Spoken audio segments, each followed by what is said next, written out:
If you'd like to make your way back through to your seats, we'll get back underway.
Reports today, and the first of which is the Development Statistics Report, and I welcome Dr Nicola, General Manager Planning and Development, to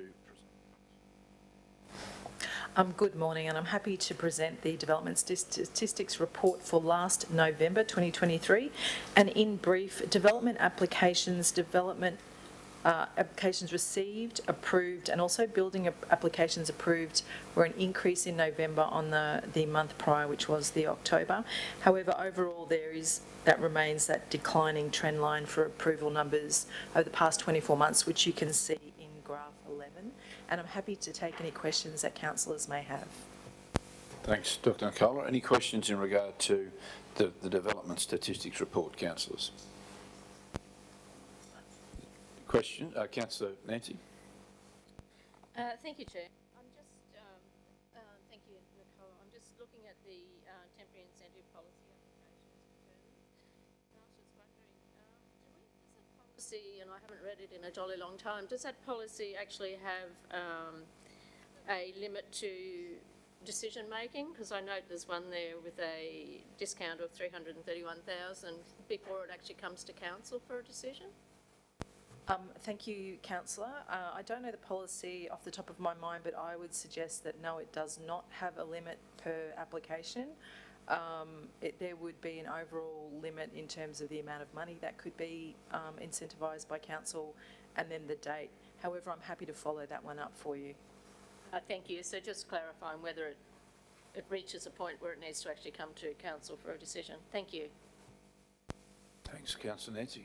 Any other questions, councillors? Councillor Kerry, you have a question?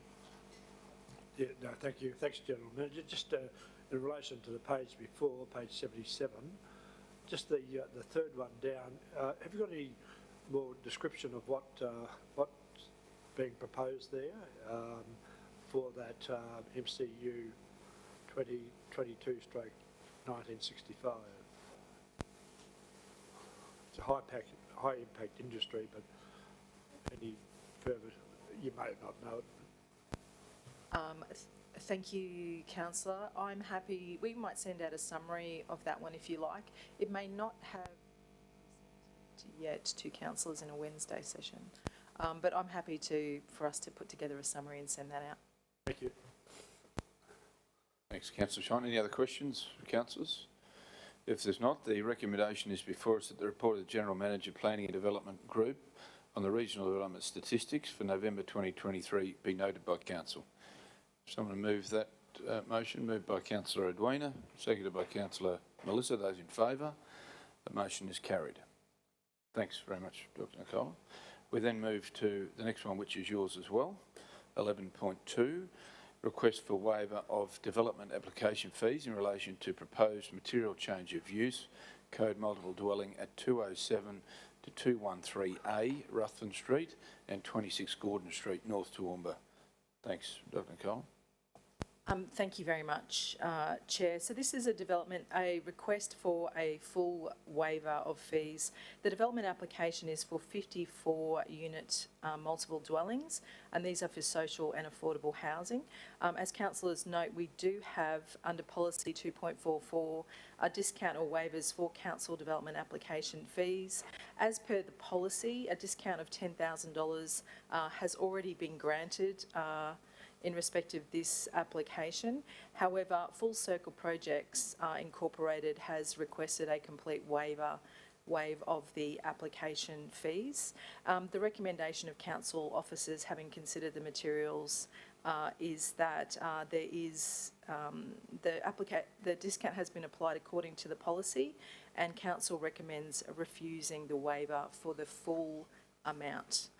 And it's open to councillors now to make a decision. Thanks very much, Dr Nicola. Councillor Kerry, then Councillor Tim, and Councillor James. Thanks, Chair, and thanks, General Manager. I'm just wondering, are you aware whether or not council has in the past exceeded the amount that's in the policy, made exceptions, in other words, in the past of a similar nature, bearing in mind this is for multiple dwelling, which is a great need at the moment. Thank you, councillor. I'm not aware of the policy being, I guess, set aside and a full waiver being applied. I'm happy to find out that information for you. My understanding is that this policy has not been relied upon by that many applications in the past, so it may well be that there have not been that many applications for this type of thing. Thanks, Councillor Kerry. Councillor Tim. Chair, thank you. My question was around involved parties. We have the owner's name listed and then the company. Do we need, for conflict of interest sake, any of that? I doubt there may be, but the names of Full Circle Projects, or is that?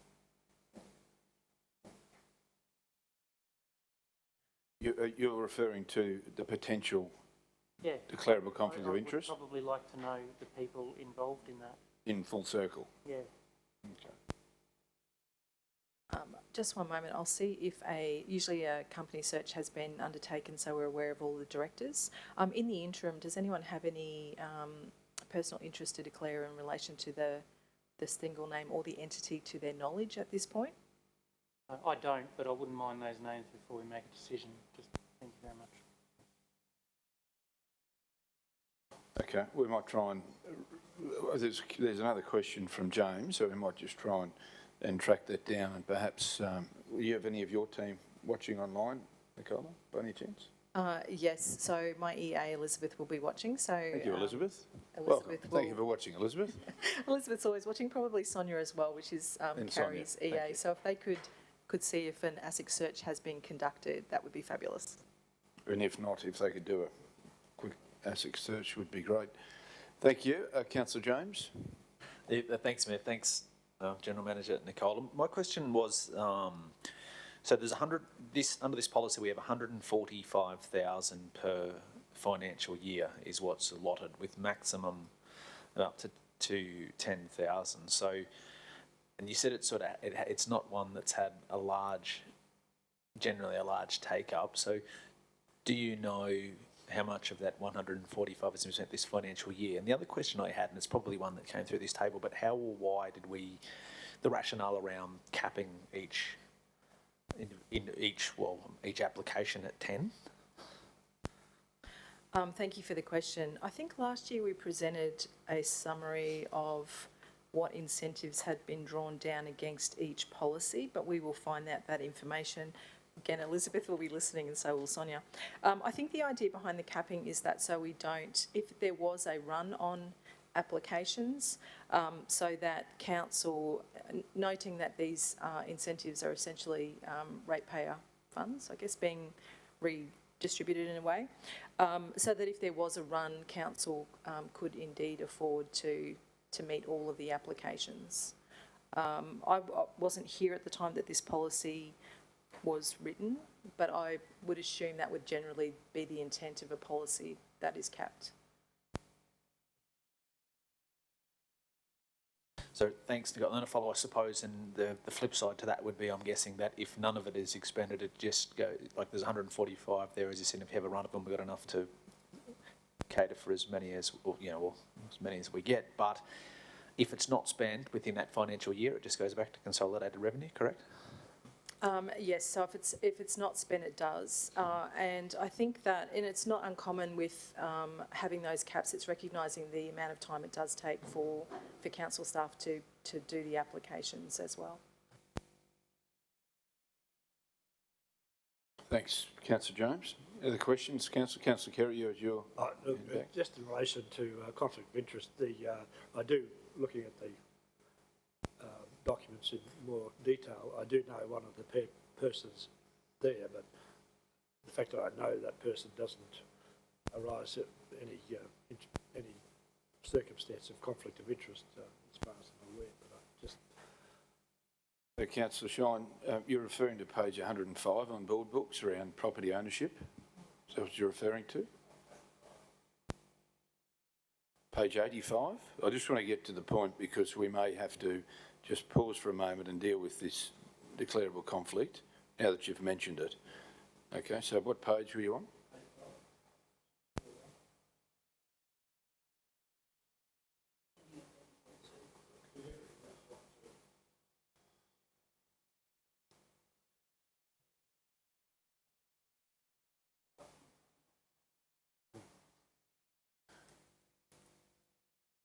Yeah, so that's the owners of the site address. that's it. That's what you're referring to? Yep. So did you want to make a declaration just simply that you know the people?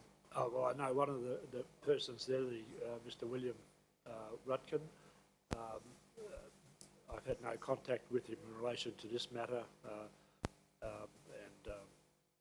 yeah. So would you like the councillors to determine whether you can stay in the room and continue to participate in the vote? Okay, Councillor Tim. It would be an interesting job if we had to declare everyone we knew in this town, Chair. And I would argue that Councillor Shine is not conflicted in this argument and he can stay in the room, so happy to move that. Okay, moved by Councillor Tim, seconded by Councillor Nancy. Question, Councillor Nancy? Thank you.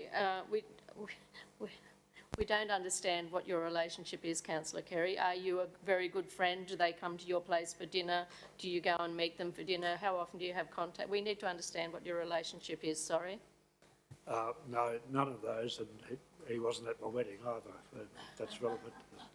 Thank you. No, honestly, I would have seen him, in passing over the last 10 years, probably about 5 or 6 times that's been running across him in the street. Thank you. Yeah.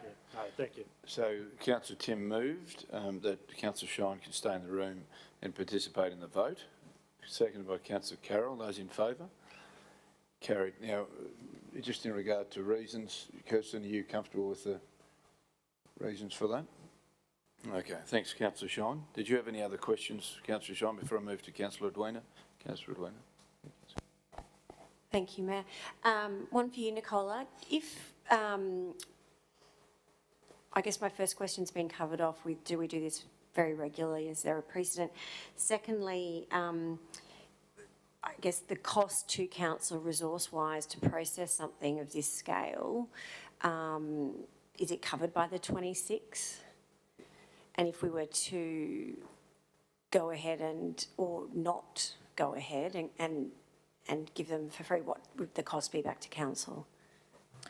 Thank you. That's a very good question. So within the Planning and Development Services Group, there's only one entity that can actually make one body that can make a profit, and that is with our building certification. So for all other fees and charges, we can not only not make a profit, the fees we set must only be to recover the costs. So that's normally the costs of staff. So the full amount would be on a cost recovery basis. So with the discount, that would be that we are no longer operating on a cost recovery basis. Thank you. Thanks, Councillor Edwina. Councillor Carroll. Thank you, Mr Mayor. Just a point here. This is affordable housing, not social housing. Thank you. And there's 54 units. So, yeah, I think, sadly, council's at the bottom of the heap every time when it comes to funding, and I think that sometimes we need to be very cognizant of that, as has been mentioned. What is there does not even recover our officers' time. So, whereas it would be wonderful to be able to help everyone who needs it, but sometimes we just need to realise it's not our money. Thank you. Thanks, Councillor Carroll. Councillor Nancy? Mayor, I'd like to move the officer's recommendation. Thanks. Just, Councillor Tim, you had a question? Well, you were saying that you didn't want to vote until you knew what ownership there was with ASIC? Or? Correct. Thanks for picking up. So I'm happy to lay this on the table. The message has come through to suggest that that is being found out.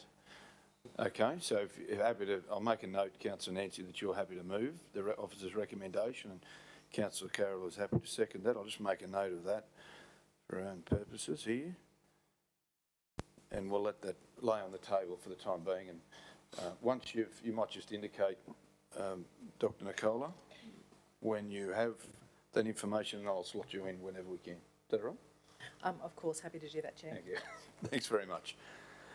Councillors, we then move to item 11.3, which is the implementation of smoke testing inspection program, sewage system, Toowoomba region for the period February to May 2024.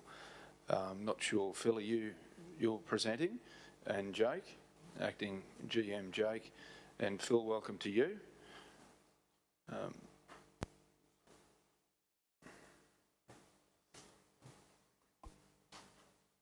Thanks, Jake.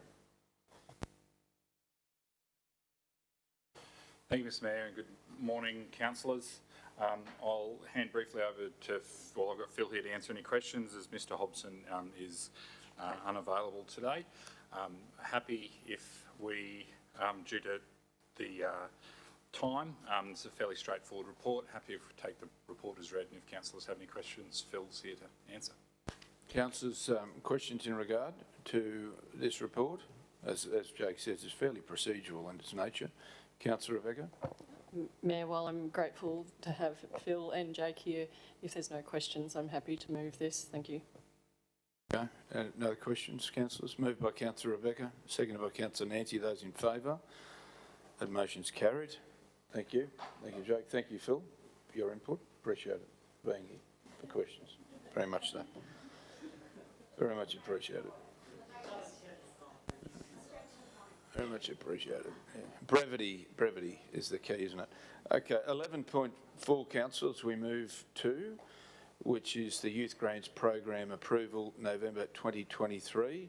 Author is Margot. We welcome Nick and Paul as well. Margot, welcome to you as the author. Nick, did you want to? Margot straight away. Straight to Margot. Thank you. Welcome, Margot.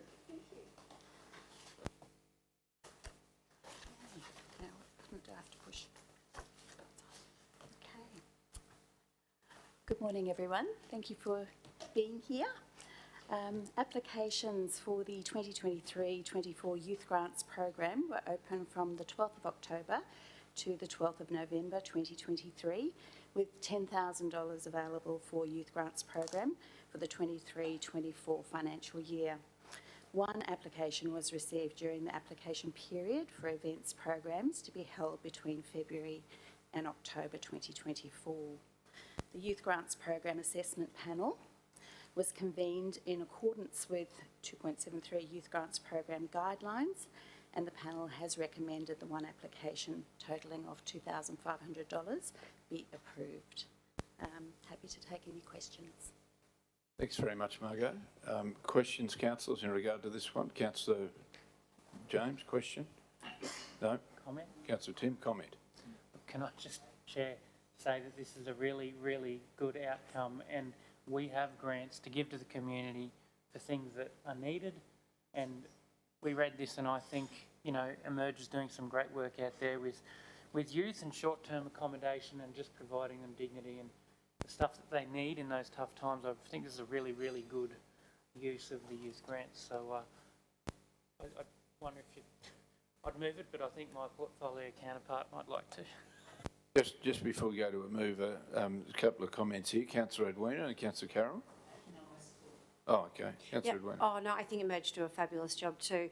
I guess, and I hold well and truly for this, but my concern was that there was only really one application, and whether we're promoting and marketing these awards correctly and through the right channels, because I'm sure there's other youth programs out there equally needy of it, and we've got another $7,500 there that hasn't been spent. So that's just a comment.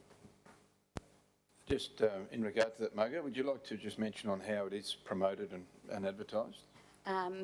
Well, it was surprising that we only got one applicant because we had 7 last year. So I did reflect on this, and there's a few things that may have attributed to it. At the time, we had low staffing with unexpected leave, so we actually had to delay because we had 2 big, intensely administratively focused events, the mayoral achievement medals and the volunteer recognition function, and there was only 2 of us doing that.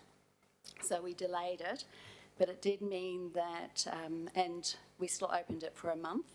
All the marketing went through our youth networks, Youth Sector, RIAC, on Facebook pages, out through the GD, LLA, Alliance, everything like that. So that was all good.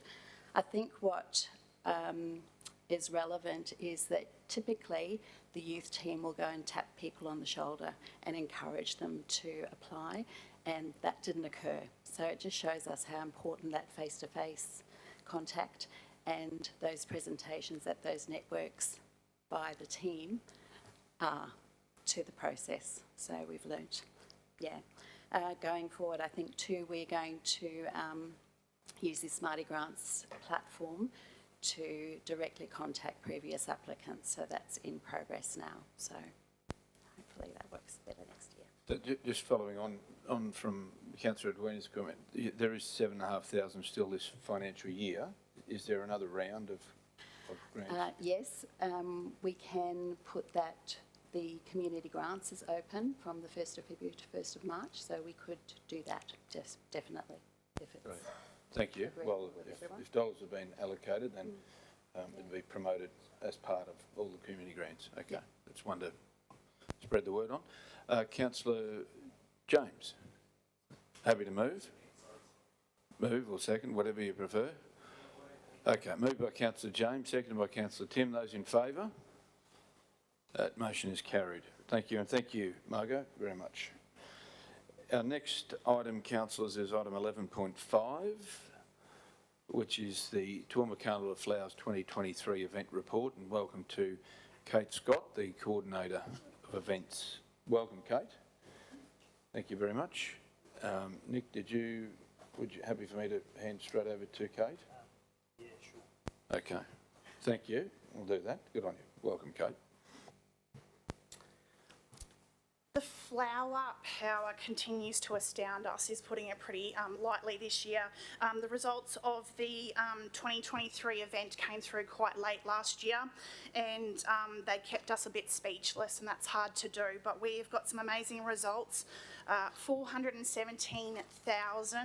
100,000 people through as an attendance. We're only 211 people shy of 200,000 actual attendees, unique people. These results are just climbing year after year. The power of the flower, there's so much depth that we've got still in this event, and we're in its 75th year, so it's amazing what this event is doing for our region. Council's investment in the event was $983,000. That was 25% below what the budgeted investment was, so we looked at where we could save and things like that. The actual income was over $300,000 more, so some ticket strategies and things like that worked very well for us, and we were able to contain our expenditure. So in harder times where the community is really assessing what they're going to and how they're travelling and where they're attending for their social times, it's great that our event event has been able to deliver this. We had $21 million actually recorded in direct and incremental spending in Toowoomba, $24 million for the state. So what this event, if we can say that council spent $1 million investment, it returned $21 million to the Toowoomba region and then 24 to the state. So that's a pretty great investment return. Some other facts and figures to pull through: 136,000 bed nights because of this event. So that's directly related to the event. That's a lot of pillows, that's a lot of sheets, that's a lot of breakfast. So it's amazing to see that. That was up 12% on last year alone. We had crazy numbers through the actual feature parks. We had 115,000 go through Laurel Bank Park. We had 217,000 through just the Botanic Gardens. These are amazing numbers, and it just shows what pull the flowers have in our region. From a marketing budget of about $200,000, we were able to achieve $4.2 million in marketing for Toowoomba and the region. So again, that return on investment is amazing and really showing some amazing legacy and strength that this brand has, and the beauty of it is that Toowoomba Regional Council owns this brand, so it's something we should be very proud of. I just would like to highlight the volunteers and staff that are involved in this event. In the report, we highlighted there was 1,006 hours delivered by volunteers, so there's 121 official volunteers that came through helping council deliver events. We want to recognise those that aren't registered for the actual delivery. There's thousands of people that put this on, whether it be the volunteers that make parade happen. There's over 2,000 people that are involved just to actually participate in the parade. We've got many, over 50 community events that actually participate, and majority of those are community run by committees that are all volunteers. So again, I want to do a big shout out to the entire community for everything that they do. Staff-wise, it's really interesting to note that there's 24 council employees that volunteered.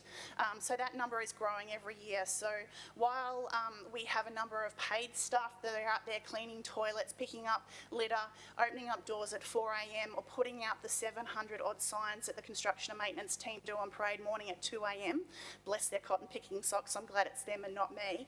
There's just so much involved for this actual event. So I want to thank those staff that go over and above. They volunteer, they turn up early, they go home late, and it's something that just shows the passion of this event. We also wanted to just highlight the partners and sponsors. So Grand Central, Heritage Bank, Peter Roberts Car Sales, and our strategic partners in Tourism Events Queensland all have been amazing partners this year.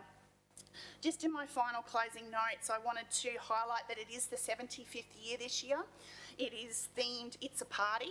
We really want to make sure that this event is in full bloom and everyone's got their party shoes on.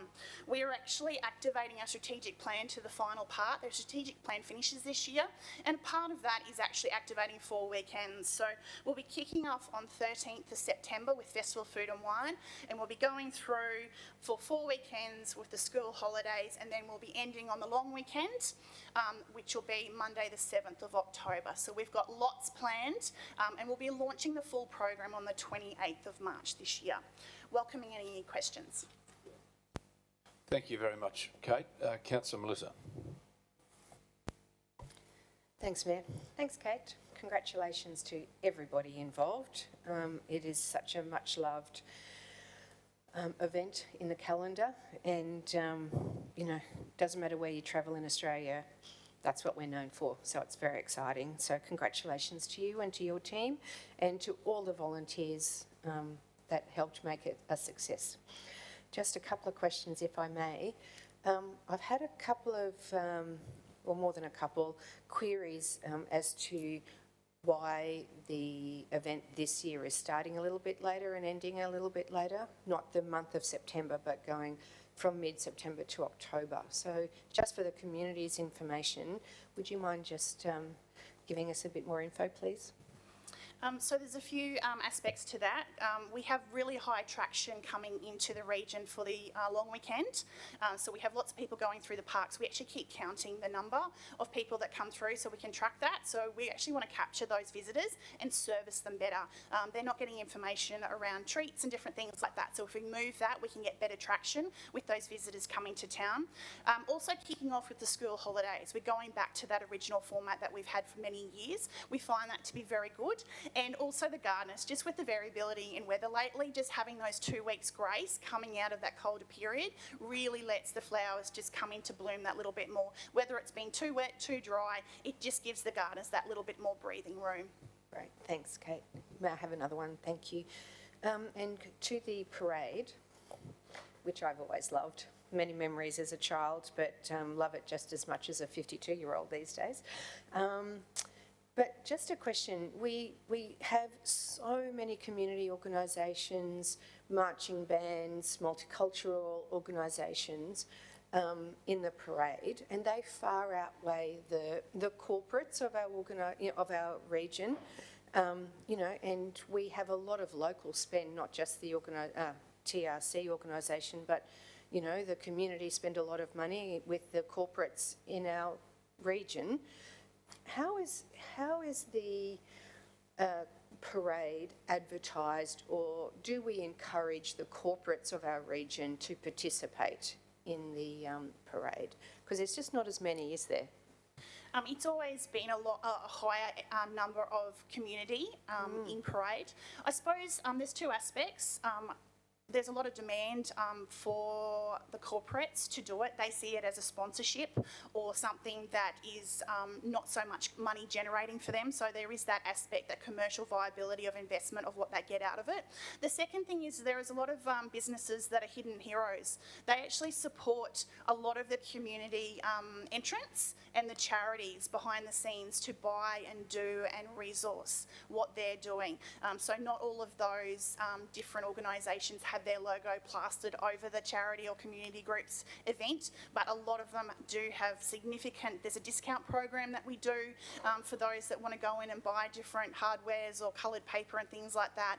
We've also got a number of people that do corporate volunteering to help out with some of those charity groups as well. So we can probably try and get some of that storytelling a little bit, encourage those corporates to do better storytelling about how they're involved. Yeah, yes, that would be really great, because it's not about commercial viability when it comes, my opinion, it's not about commercial viability when it comes to a parade like that. That's community involvement and being a community citizen, and being part of a unique and celebrated event for our region's calendar. Just another, if I may, as a follow-up on that, please, Kate. So I see in the report on page 185, the entrant grants eligible to not-for-profit organisations were awarded to 18 recipients. So again, just wondering, how is that information distributed so that, because I'm sure there's a lot more not-for-profit organisations than 18 that may not know that there is that availability of grants to them. So how is that done throughout the year? So the grant applications are actually, and the information is part of all of our parade launch when it goes out. So when we do the marketing and all of the launch information of when the theme is and all the details, that grant information is embedded already into those packs. We also we have a database of everyone that's ever been in the parade that we can go back to with digital records. So we go to them, and we also go out to things like different directories and different key charities that have their fingers across a few different things that we can try and get them to encourage. And we do try and tap a few people on the shoulder as well that we know that are, eligible for it. We always would love to include as many as we can, and we try the best we can. And I think it comes down to we've only got a small pocket of funding for that as well. So if we have lots of people involved, someone only might turn up to have $200, not $1,000. So it's a bit of a catch-22 on that one as well. Thank you, Kate. Thank you, Chair. Thanks, Councillor Melissa. Councillor Rebecca. Thank you, Mayor, through you. Thank you, Kate. And thank you for the report, but thank you for the event. I think it was, as everybody here would have said, it's just a fantastic time for our community. I want to talk about the return on investment. So the figures for the Toowoomba region, there's a $21 million return on investment, and that seems quite sort of straightforward to me. I think you see the numbers of people and they translate to accommodation, meals, you know, filling up the car at the petrol station, all of the, having a cup of coffee, buying a bottle of water and so on. The $24 million for the state, when I look at the page 11 of 24 of the report, it's 183 on board books. So we've got the home origin of attendees, and I saw in the park, I think last year or maybe the year before, I asked a question about this, and you do have a little thing, where are you from? Something like that in Queen's Park, or maybe I'm imagining it, but anyway. Yeah, it's there, okay. So we've got 66% of people were from Toowoomba region, and that's so pleasing that our residents are getting the maximum enjoyment. 29% from Queensland, but outside Toowoomba region. So can you talk me through that $24 million return on investment at a state level? What sort of things make up that number? The numbers that you're referring to on page 11 is actually just in relation to the Festival of Food and Wine. That is not the entire Toowoomba Carnival of Flowers event. The 24 million that comes in to the state, that's looking at people driving here. So if someone drives in from Ballina, they stop in at somewhere like the coast for a night on the way up, or they come down from Cairns, they need to have a couple of nights travelling here, that's all included if their primary purpose is actually coming to Toowoomba Carnival of Flowers. We also look at things, the direct and incremental spending also looks at things like what we spend. So how are we spending our money? What are we spending locally? What are we spending within the state as well? So obviously we don't have a lot of international artists here, so we do get some bands out of Brisbane, for instance. That's captured within this spend. It's also looking at other things that are derived from us. So by us having that spending here, what does that then generate on? Does that allow people to put more staff on? For instance, my normal team, there's usually 5 of us within the events team. That morphs out to 30 during the carnival. So it's looking at that employability and those dollars that are coming through as well that locks into this event. Okay, thank you very much. Thanks, Councillor Rebecca. Councillor James. Yeah, thanks, Smith. Thanks, Kate. And congratulations. As you said, the numbers sort of certainly speak for themselves. It's a tremendous showcase of our community and the community's involvement in this event. And you've certainly paid homage to the amount of volunteers, but also to yourself and the small team that, I know it grows a little bit at this time with a few extra arms and legs, but to the team that delivers this over that 30 days and the amount of hours that your team puts in. Congratulations, thank you, and credit to yourself on that.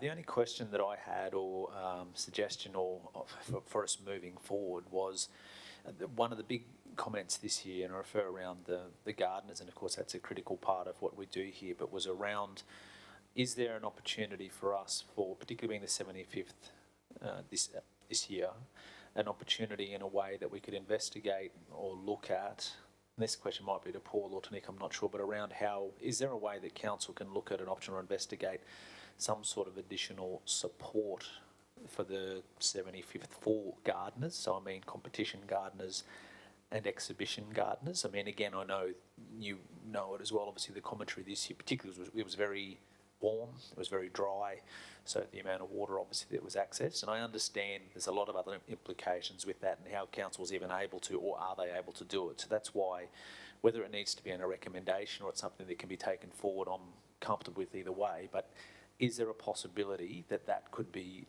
investigated so we understand what, is there something the council can do in terms of support around that?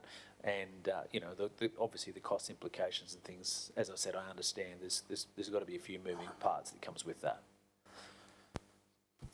There's probably have to take this on notice, to be honest. We The Chronicle Garden Competition is owned and operated by the Chronicle, which is a commercial operation, and the Toowoomba Exhibition Gardens is actually linked back to the Chronicle as well within their constitution, although they are governed by a committee. And then those entrants and those participants within the exhibition gardens are a third party. So there's probably a few things we need to look around that. Both of those events do put in grant applications or sponsorship applications. I believe that the Chronicle have already put in for the garden competition already this year, and that's being assessed currently, and will be coming to council, so we can talk to them around that and what capacity that can look like, and then see how that would fall out for any entrants or participants. Well, thanks, Kate. I'm comfortable with that. I think it'd be an interesting one for us to look at, and I'm sure I'm positive I'm not the only one that obviously would have had similar feedback around that this year, and that particularly approaching the 75th, it might be something we can look at as an opportunity, but as you've rightfully mentioned, the Toowoomba Chronicle would have to be heavily involved in that process as well, so that probably would be the appropriate time, but thanks again. Thanks, Mayor. Thanks, Councillor James, Councillor Tim, and Councillor Carroll and Councillor Nancy. Yeah, thanks, Chair. Kate, you don't need me to tell you how much I love Carnival and everything to do with it. My first comment, I suppose, was very similar to Councillor James. I was of the feedback that we didn't get any rain all of September, and when I visited or maybe a few jobs, I didn't check specifically. When I visited all of the exhibition gardeners, they were hose out every day in this heat, trying to keep the flowers blooming for the busloads of tourists that were coming to see them.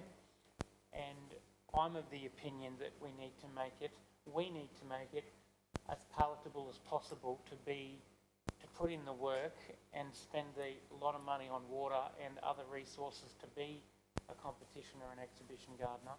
And whether we help out filling the tank or something for them, something specific like that, I'd really like to look into that. So I don't know if Councillor James is amending the motion, but if I can support his ideas, whether they're through a motion or to you, that we really need to look into that for this next year. And that was the overwhelming feedback I got every time, it was about 2 full days trying to get around to see everyone. But a lot of these guys who have their whole year to get the garden ready, and then some people come and visit it and they say negative comments or say, why haven't you done this? Plus the work of getting the water to feed the plants. I don't want to make it a hard gig for people to be an exhibition or a competition gardener, and noting that we get a lot of people signing up every year. So I don't know if you have any more comments, but if you could take that, if I could second Councillor James's idea. On notice, I really also wanted to talk about your statistics.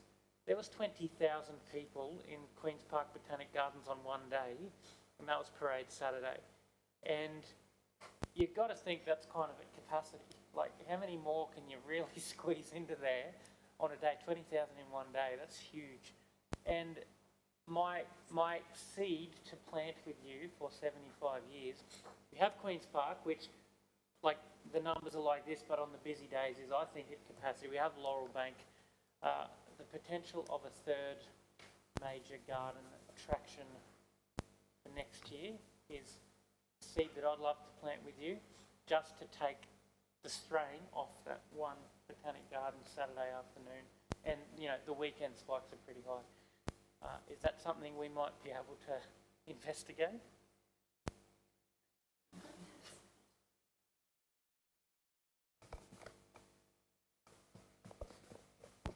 Good morning, councillors. Just to make sure I understand the question was, can we investigate a third major park? Look, to put it bluntly and simply, I think it's probably already too late. The planning for those things started in November or December last year. Budget would be required now to start placing orders. I think it's too late. If we were to make the decision now for next year, it might be possible, but those orders are placed, plans are made. Fair bit of review and assessment would be required, and budget as well. Sorry, Councillor Tim. No, that's all right. I just look at the numbers are huge. The numbers are at capacity, in my opinion. You can't fit that many more people in Queen's Park, and spreading the numbers out. It's a good problem to have, really. But, yeah, I welcome feedback and look into that in the future. Maybe one of the other parks that we already do could have a higher prevalence in the list of things to visit.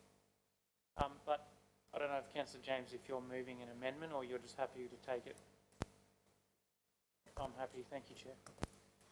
Yeah, I guess what it does do, the 75th gives an opportunity to highlight the other parks as well. You know, Picnic Point still gets a lot of visitation, but the later time frame, picking up on Councillor Melissa, is that the roses will start to come out too near the end, and they're still looking spectacular. But yes, there's probably opportunity to leverage what we've got. Councillor Carroll. Thank you, Mr Mayor. And I think that Newtown Park is actually very much underutilised. And it's a big park. I mean, we talk about Queen's Park with its visitors, but Laurel Bank's much smaller, and per rata, they have a tremendous amount as well. But that's not what I wanted to say. I too got round every exhibition garden and the competition gardens, and I realise that it's the Chronicles Garden Competition, and I realise and recognise the great work that's done by Erica and her team. But there is no doubt about it that the gardeners used to get prizes of weekends away to the coast or holidays and all sorts of things as far as the competition prizes for the prize gardens was and we've gone backwards with the advent of more digital rather than paper newspapers and the advertising which allowed the Chronicle to add value with some of those holidays and whatever, and the takeover by News Limited. So what has happened now, it is the Chronicle Flower Competition, but it's council that's getting all the actual requests and expectations from the gardeners. Now, I don't know, Councillor Tim, that there are heaps and heaps more because the gardeners are feeling the strain, and it's only because they're so dedicated, hardworking, and certainly great citizens of this community that want to contribute. There really isn't very much in it for them except for their love of gardening and their love of their community. And the same with the exhibition gardens, except that we've also got the groups that they benefit coming in and helping them. I think that if we look at it at face value, there's very little in it for them. And where they used to get, and I know because I was here, and I guess Jeff, most of us who've been around for a while would know that, you know, for instance, if you got the grand champion, you might get a week's holiday down the coast or something. That's no longer the case. And it's been mentioned to me on many occasions that, you know, if they were starting again, they wouldn't do it. So I think there needs to be a bit of a hard conversation between council and between the Chronicle. And that's not to devalue Erica's passion and what she's done to just almost single-handedly keep this competition alive, because I suspect it's very difficult now that it's a multinational organisation that owns our newspaper. So I just leave that with you. I don't know how we get round, but that is the actual crux of the matter with a lot of the gardeners, and mostly all of them mentioned that to us.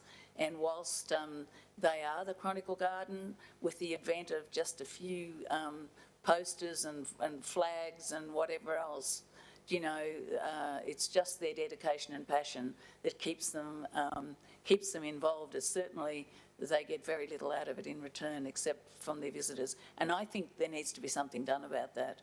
I think if we want this event to go forward more than its 75 years, I think that there needs to be something. It is no doubt that the gardeners underpin, the private gardeners underpin the Carnival of Flowers, and without them, I'm not sure that it would be anywhere near successful, and we need to put our minds to that because that's actually the reality, and it's not anybody's fault, it's just the way it is, and I think there needs to be a difficult conversation because what's going to happen, they're going to ask more and more from council, it's going to come, and it's not our competition.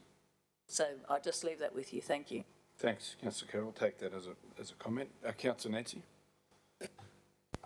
Thank you, Chair, and thanks for raising that, Councillor James.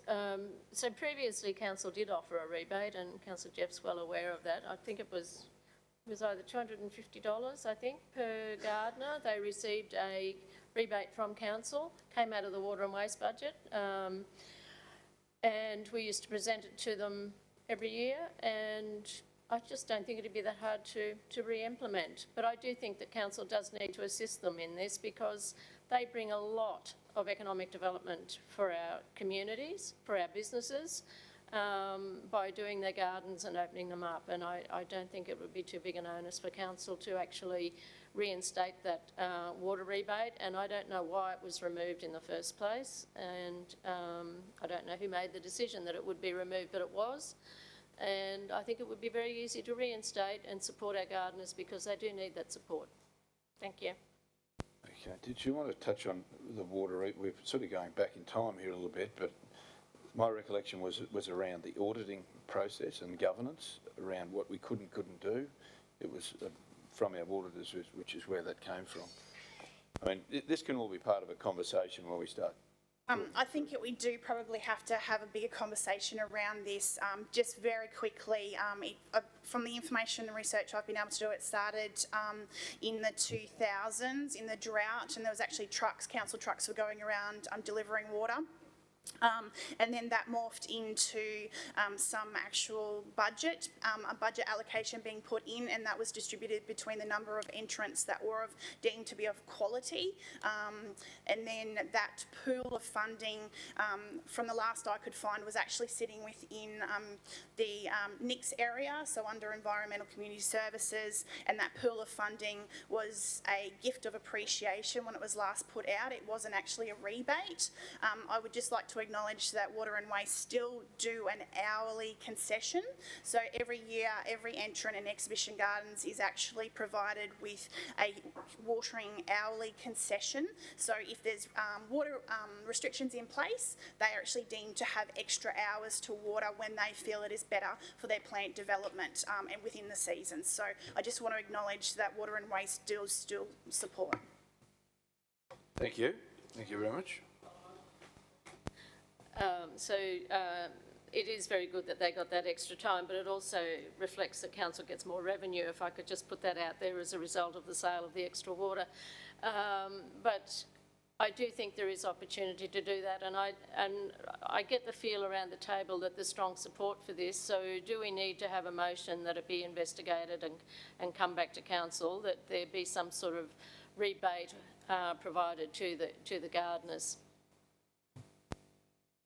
Yeah, I'll just refer to Kate, and you mentioned earlier in Councillor James's commentary around sponsorship, and there's something coming to us from the Chronicle in regard to this. So that's probably the time, is it? Yes, Mr Mayor, I would suggest that as part of the sponsorship request that we actually do a review of the history of what council support has been around water, whether it be a cash donation, a truck or hourly support, and that'll make up the sponsorship request that comes through, and we'll talk to the Chronicle about what they're also doing to support their gardeners, because we haven't received that information as yet either.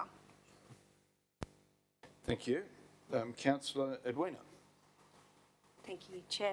Thank you, Kate, and thank you to the whole team that ran this event. It's just absolutely fabulous. A question I have is, we're looking at, I see you guys went to Singapore with Southern Queensland Country Tourism, promoting it overseas, and just thinking, in those results we showed before of origin of where you're coming to, can we add overseas to that as well as just interstate, so we can potentially look at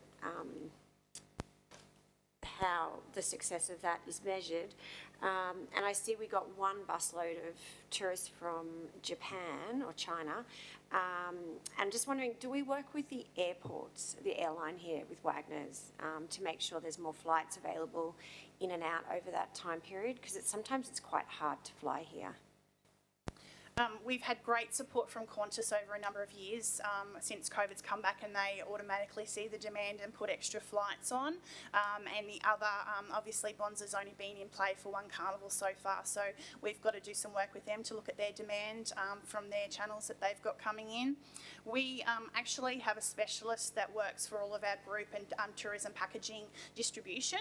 So we have an agent that goes into our international markets for us, and we work very closely with the Tourism Events Events Queensland, who have actually got over 5 international offices. So we're in close contact with them to actually distribute information on our behalf as well, which doesn't cost us anything. We also, our main market is always going to be the driving market, just because of the infrastructure of our makeup of who we are when we get there. People can fly in here, they still need to hire a car. Public transport is sometimes a little bit daunting for new people to our town to understand it. So we definitely do talk to the airlines, and we have great support from the Wellcamp Airport crew, absolutely. We do a lot of marketing with them when we can, and we do try and support their efforts where needed. We will always probably have a bigger investment in our drive markets, to be honest, just because that is where the big dollars are. But we've actually got our funding with Tourism Events Queensland finishing up this year. So it's a really exciting time for us, having seen and gone through COVID and what that meant, to see how we can really drive our fly-in attendances. Thank you. And then I was just looking at the advertising that we do with Better Homes and Gardens, particularly in print, and most of the rest we rely on is PR and some newsletters and online digital work, radio, TV. Looking at the TV, I was just thinking for next year, for 75 years, could we look at leveraging that Better Homes and Gardens piece into not just print, but doing a TV piece as well? I know they've often cover Floriade, down south, and they go over to the UK for the Chelsea Garden Show. And I was just thinking, it'd be really great for our region, being 75 years, to get the crew here. If you could please add that to... We do get them up here from time to time, and it just comes down to return on investment. To get the entire team up here into Queensland and have them here for the quality of time that we need them is a very big investment and takes up a majority of our budget. So it comes down to how much return we can get on that and what presenters are available and things like that. But they're always in our mix. Okay, thank you. Councillor Edwina, Councillor Kerry, and Councillor Melissa. No, thanks. Just briefly, congratulations on the rest of the councillors with their appreciation for what has been achieved, but particularly your leadership, personally, has been a huge part of that success, and it's nationally recognised. There's not too many people in Toowoomba who can look back with that achievement, I wouldn't have thought. I just want to refer to page 170, that box there, that financial box down there, particularly comparing the actuals for 23 as opposed to 19.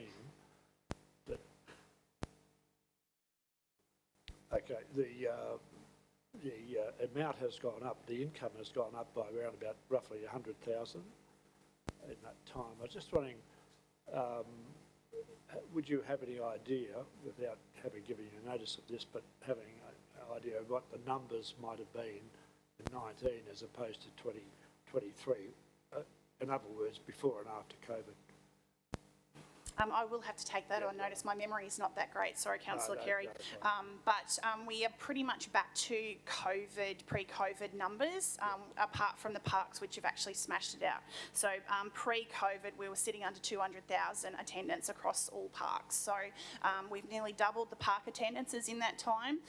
But those attendances in 2019 were quite high from being the 70th anniversary. So we had high attendance at festival and parade. For that year as well, but we can get those details. Okay, so it augurs well for the 75th, for being another reason to have a special promotion, I suppose, as you talked about. Just the TRC underwriting value, is that the amount that the council has invested, righto, and that's gone down significantly since 2019. Any comment about that, or...? Absolutely. We've been working really hard to reduce the cost to ratepayers a lot at how we can commercialise different things. So ticket structures, we're looking at how we can make sure modern tickets prices are applied to events, and especially in a commercial mind. We've got a lot of other events happening in our region now that are coming in from promoters. So our audience is used to paying commercial level events, and they don't you know, a heavily subsidised, you know, or free event if they're getting a quality outcome. So we've been able to increase our ticketing. We've also put in things like having the Ferris wheel. We take the income from the Ferris wheel. So we've been able to put monetising into the parks, which normally making money out of a beautiful flower display hasn't been done. So we're looking at also our merchandising. We put a lot more focus now into selling merchandise, and we've done a lot more focus into doing things that do not cost us anything. So all of our talking pubs and our foodie dinners, they're a zero net outcome for us. So what they cost us is what the participant pays. So those kind of activations are getting us better outcomes, but also not costing us more. Follow up, I just might mention that I've, under protest, contributed to the Ferris wheel income in the last 2 years. Could I support Councillor Nancy in her remarks in relation to the rebate or extended times as well for the relevant gardeners? I think I endorse all those remarks about how crucial those gardens are to the overall success of the carnival as well. Thank you. Thanks, Councillor Sean. Councillor Melissa. Thank you, Chair. Hi again. Kate, on page 181, we're talking about the Food and Wine Festival. I note that for this year, for this last event, 70% of the festival attendees were locals, which was up 6% on last year. But I'm just wondering the numbers overall, because I've had, the numbers overall compared to previous years, I've had quite a few people come to me and comment whether they were people attending the event but also vendors, noting that the prices had gone up quite significantly, particularly for vendors. The price to, or the cost for them to be part of the Food and Wine Festival had increased significantly. So I'm just wondering, did that affect the numbers overall of attendance of both entrants and vendors? The stallholder fees have had some slight increases. It depends if you're a wine supplier, and the legislation that we have to support the liquor licensing around that, they have definitely gone up. In relation to the actual attendees, we did have the same number as what we had last year at the event this year. If you remember, we had that hailstorm hit us on the Friday night, and unfortunately our neighbours at Lockyer Valley with their Spring Festival got absolutely caned by it, and we were out by about 500 metres, so we were so lucky. But that did deter the Friday night numbers quite significantly down, and they find that they Friday night are definitely, the people have got FOMO. They don't pre-plan and buy the tickets. They actually just wait and go, right, I'm ready to go, let's buy our tickets. So that definitely affected us this year. We have found that the festival audience and the way people buy tickets and the questions they're asking post-COVID are very, very different. So people are very considered in the questions that they're asking now. They want a lot of detail. They definitely want to know everything and anything about the event before they purchase their ticket, and we're finding that people are buying their tickets extremely late. We put all the ticketing online on the 1st of July, and we probably only had about 200 sales. We've got a capacity of 8,000 each night. So the actual uptake of sales for this event has always been very slow and sluggish, and since COVID that's even got worse. I think going forward, for our ticketing structure too, we had 3 tiers of ticketing. So adult prices were the same as the previous year for the first release. The second release went up by $15, and then the last actually went up another $15. So we did actually provide the opportunity, and we marketed that quite heavily, that we have got the 3 tiers, and that if you want to get last year's price, get in early. And with the market, we just didn't see the uplift in the sales that we were hoping to. Thank you, Kate. Just a comment, if I may, just following on from the international comments from Councillor Farquhar. The Carnival is such a branding piece for our region, and I just note in Crow's Nest on the weekend they had their first bus of Korean visitors they haven't had Korean visitors there for quite some time. So, you know, it's that branding and it's that building of tourism, not just through Carnival weekend, but it's the ensuing months that, I'm not saying it's all Carnival, but it is still branding. So it's exciting to welcome visitors, international visitors to our region. Thank you so much for bringing up that Korean group. We actually did a lot of work with the South Korea back in 2018-19. So it's amazing, you know, people talk about wanting results. You know, it does take time to get those results. So that's a great example of our previous investments paying off. That's right. Thanks, Kate. Great, thank you. Now, any other questions, councillors? If not, Councillor James. Yeah, thanks, Mayor. I'm happy to move, but just obviously, I think you've probably heard a strong sentiment around the room, and obviously we know that the appropriate time for if and how support for gardeners can be provided is probably at that conversation you mentioned around sponsorship, but obviously I think the airing of it here today, and then obviously in any negotiations when it comes to council, there's a fair appetite that I'm sure they will have heard loud and clear around support. So if we can take that forward, and then just finally, I think summing it up, looking forward to 75. And I think what's great about this particular event is with all of the additions and how much it's changed, it still comes back to the core of what it was created for in 1949 as an opportunity to showcase our Garden City image. And secondly, obviously, it was an economic stimulus for business post the war. So, you know, to think 74 now to 75 years later, those sort of figures and the gardens, what they are, it still rings true. So congratulations to yourself for the work that you put in and your team, and happy to move, Mr Mayor. Thank you, James. So the recommendation is that Council note the Toowoomba Carnival Flowers 2023 event report, attachment 1, moved by Councillor O'Shea, seconded by Councillor Melissa Taylor. Those in favour? That's motion's carried. Thank you very much, Kate. Very much approved. Thank you, Paul, for your attendance. Councillors, we're going to go back now to 11, thank you, Nick, to 11.2, which is the request for waiver of development application fees in relation to a proposed material change of use code, multiple dwelling at 207 to 213A Ruthven Street and 26 Gordon Street, North Toowoomba. This is item 11.2, councillors, on the agenda. And welcome back, Dr Nicola. Keep in mind, councillors, at this stage, I have Councillor Nancy as a mover and Councillor Carroll as a seconder at this stage. But we'll hear what the outcome is from Dr Nicola first. Thanks. Thank you very much, Chair. And I have further information on the uptake of this policy, but let's first deal with the conflicts of interest matter. So in relation to the directors of the charitable organisation Full Circle, the directors' names, so we have 2 executive directors. We have Noel Herbert, Herbert, who is the president and also the CEO. We have Mark Shields, Shields, who is a director as well as the director of programs and coordinations within the group. Non-executive directors, we have Paula and Jason Millar, Millar, Lavinia Fidow, Fidow, and Scott Fitzgerald, Fitzgerald. They're a Brisbane-based group, is my understanding.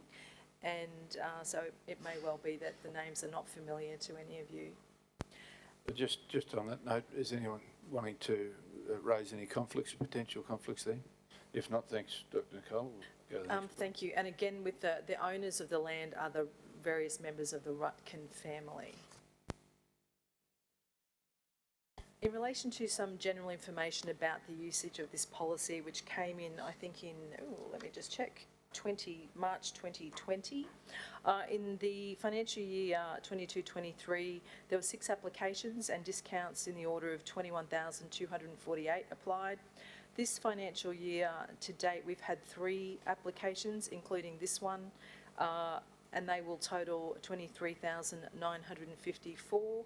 Under the policy, you'll note that the amount is in the order per annum of $145,500, and this policy will expire, so it's only effective until the election as well. term of council. Okay, thank you, Dr Nicola. So we have a mover, moved by councillor Nancy, seconded by councillor Carroll. You're still comfortable, both Nancy? Okay, those in favour? Sorry, James, do you want to go into debate? Okay, those in favour? Those against? We'd like it recorded? Okay, the motion is carried. We've recorded councillor Shine out of the room, haven't we? Okay, thank you. Thanks, Dr Nicola, appreciate that. We move then, councillors, to 11.6 and welcome Nick back to the speaking area, and also Kevin Jeffries, the Manager of Environment and Regulatory Services, and Jenna Buckley, the Principal Disaster Management for the Local Disaster Management Plan. Now, Kevin, I might just hand directly over to you if you're comfortable with that. Thank you, and morning and happy new year to everybody. It's with pleasure, I have to say, to introduce this report to Council. It's been a comprehensive review that we've undertaken. It's been in the making probably for the last 6 months. We have had some assistance, but when I think about the work that's been undertaken, the amount of work involved in doing a comprehensive review of the local disaster management plan, and the other things that we've had on our plate with disaster recovery, disaster management, bushfires, floods, I'm really appreciative of the work that's been put into it, and particularly with Jenna driving the review. As I said, it's been a while coming, but it brings us up to date, and as with this document, what we will do is every year we'll do a review of the document and any minor updates, and then every 3 to 5 years, depending on what changes that might be in the state or legislation-wise, we will do a further comprehensive review of it.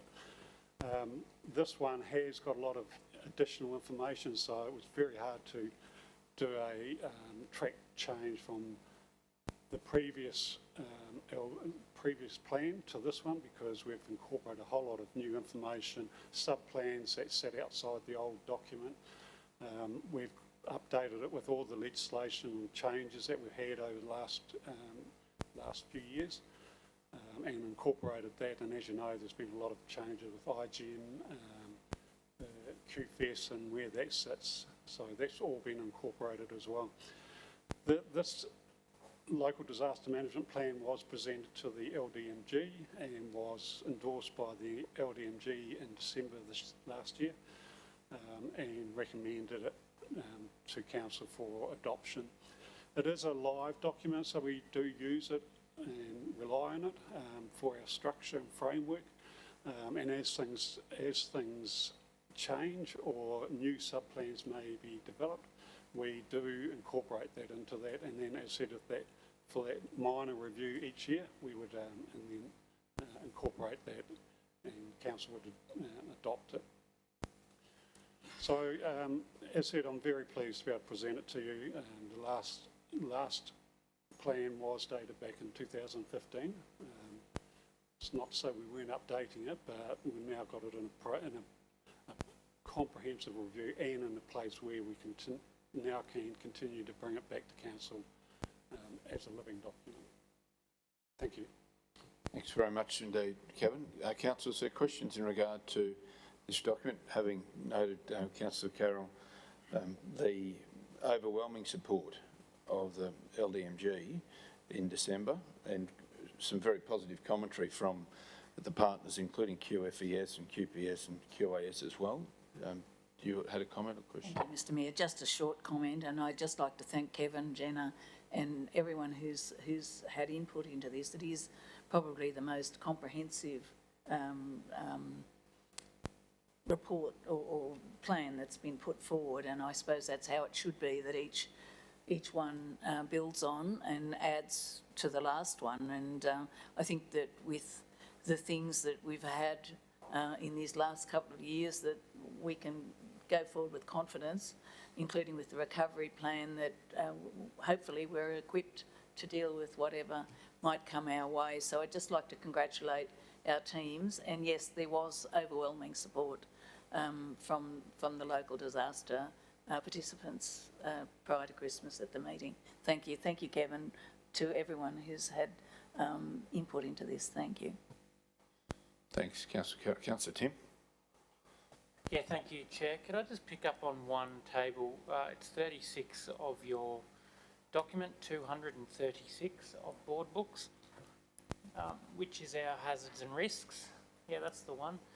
I thought it was interesting to note that we talk regularly about bushfires, but heat waves and severe thunderstorms are our most, actually in the almost certain category.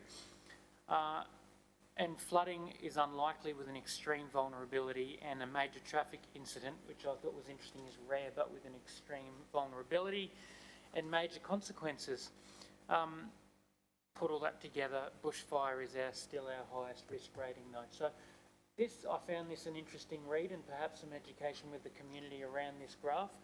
I wonder, it's version 7 2023, is this particular graph for the year or the season, or can you just talk to me about, is this the life of the policy? Yeah, it is the life of the plan. The point you're raising, we had a presentation at the LDMG in December about heat wave and the consequences of it and the severity of it and the frequency of it, hence why it's high in our plan as well. And we did talk about, from an LDMG point of view, what sort of education we can do to support. We're a support agency for the health in this for the heat wave because they're the lead agency. But what sort of education material can we provide, or their information? How can we get that out through our websites and other means? No, thanks for that. I welcome community education. We live in the sunburnt country of droughts and flooding rains and bushfires and heat waves and all the rest of it. And I love where we live, but yeah, glad you guys are on it. So thanks very much. It's interesting, just on that, in general, Kevin, you might comment, but remember, we spent some time on heat wave, and there was a wonderful suggestion by one of the partners in regard to the commentary from QAS, where, you know, the monitoring of temperature, one's temperature, whether that's a young baby or elderly, is compromised, and in some cases that's the most that QAS is seeing, whether it's young babies or elderly, and the suggestion was to have almost like a thermometer that would flash in a house when it got to a point, which I thought was a wonderful idea. But I think, Jana, you might comment on that. But it was one of the ideas, and I guess that's the benefit of these groups coming together. So coming from that LDMG meeting, there was the action. We will work with Darling Downs Hospital and Health Services. We already do a bit on heat wave. I don't know if anyone's ever seen all our banners when we put them up. We have our top 4 risks, so bushfire, flood, severe storm and heat wave. We are looking into what promotional items might be available, so a bit like the old, shower timers, having a thermometer. But moving forward, we'll be looking into how we can support Darling Downs Health a bit more around that, whether it's provision of climate refuges, putting messaging out, that sort of thing. Thank you, Jana. Appreciate it. Any other questions, councillors, in regard to the local disaster management plan? If there's another question, Councillor Rebecca. Happy to move.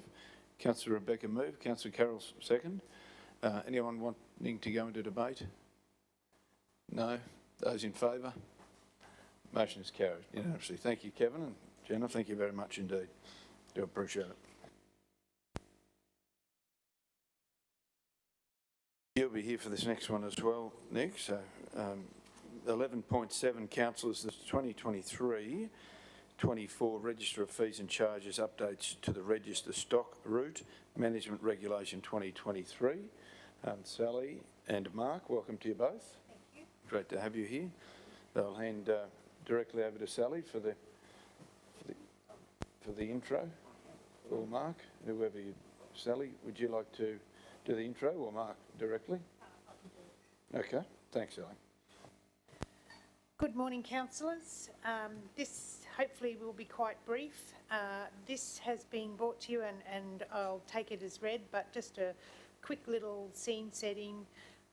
The state government has changed its stock route management regulation in 2023, and as a result of that we have some necessary changes that we have to make to our fees and charges that relate to agistment and travelling stock on our stock routes. I'll hand over to Mark.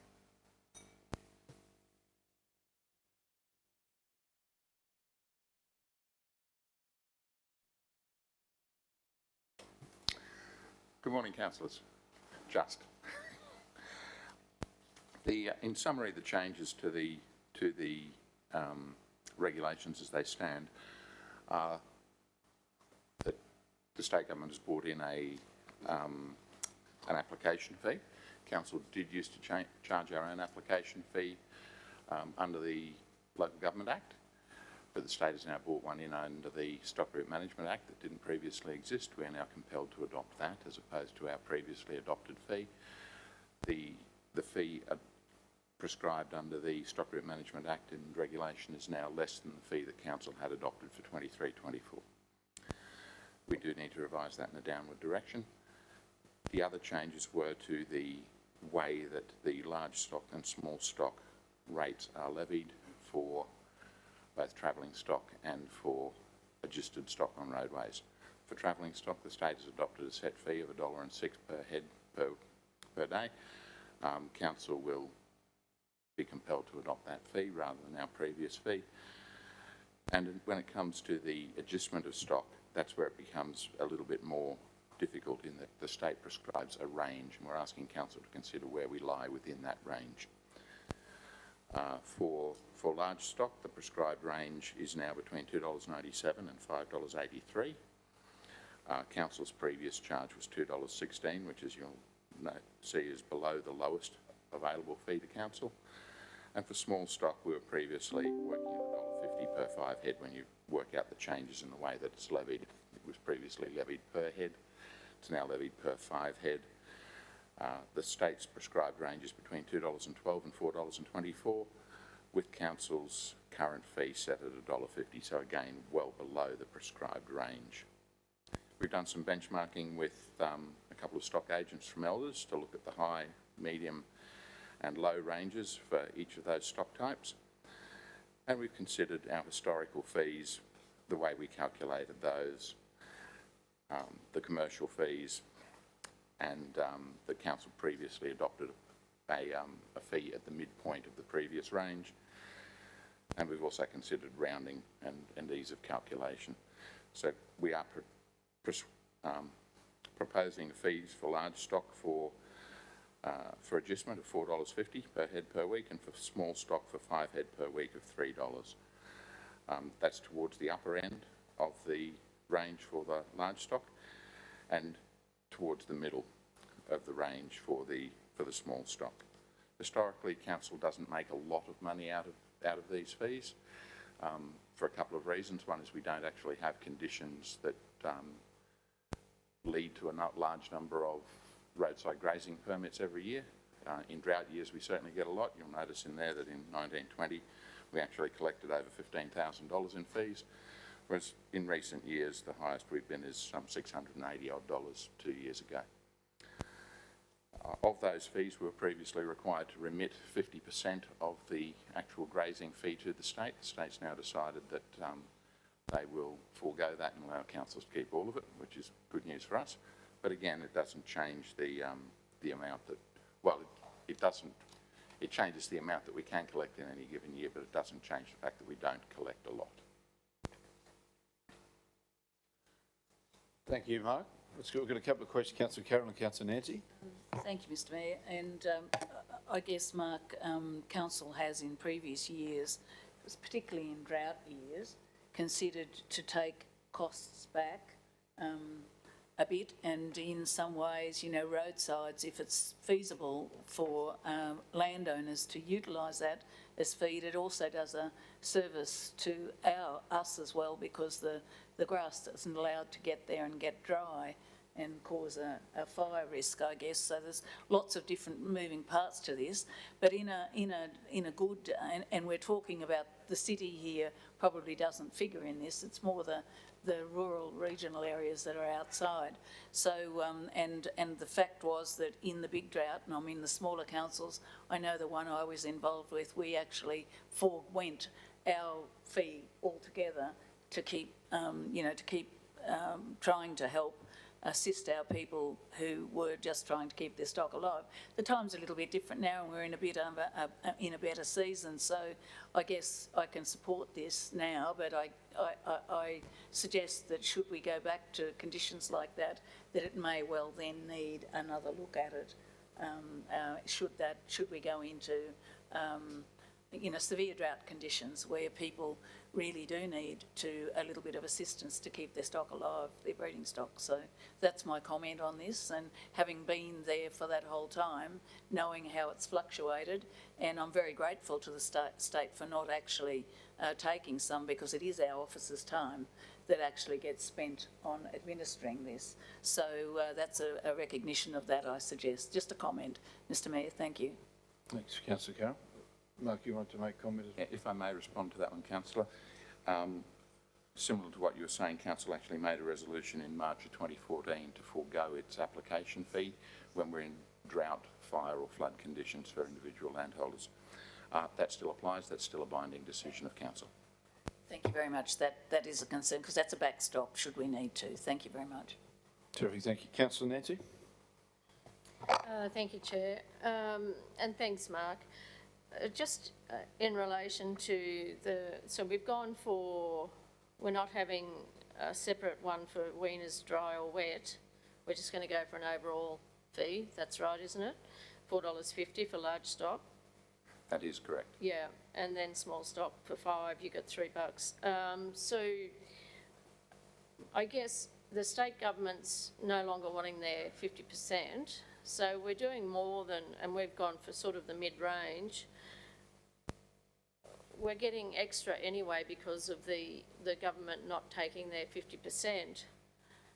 And I worry, and we need to be making our decision based on all scenarios, and the main reason they get used is dry time, so that's what we should be focusing on in my view. And not only is it dry times, hard times, the value of the stock depreciates significantly, so you could have say a sheep that you could get $200 or $300 for now, and in dry times you're lucky if you get $10. So I think we need to be more conservative. I'd like to recommend we reduce it down to the lower end of the scale because of the dry times and because of the 50%. To me, that 50% is important in our calculations. I'd much rather see us go down to, I don't know, $3.50 for large stock and $2 for sheep would be my preference, because it is the dry times that these will be in play, not now, unless there's some sort of unusual circumstance. So I'd like to recommend that we change it from $4.50 down to $3, and for the small stock, $2 for the 5 head. We might just have to look at some comment, but it looks like if we're looking at that table that's on page 280, the fee range prescribed by the regulation is $2.12 is the minimum. It looks like, Councillor Nancy. So if you wanted to go $2.12, you probably could, but I don't think you can go $2. Yeah, okay. We do the $2.12 then. I don't know. Was there any commentary in regard to anything there? Okay. So, Sally, you look like you're wanting to talk? No? No, I was just going to say we don't have it's not a ditch deal, that we don't have a view. So No, that's fine. Okay, so at the moment, let's make a note there, Councillor Nancy, $2.12 for small and $3 and $3 for large. For large. Okay, I've still got a couple of questions here. Councillor Rebecca?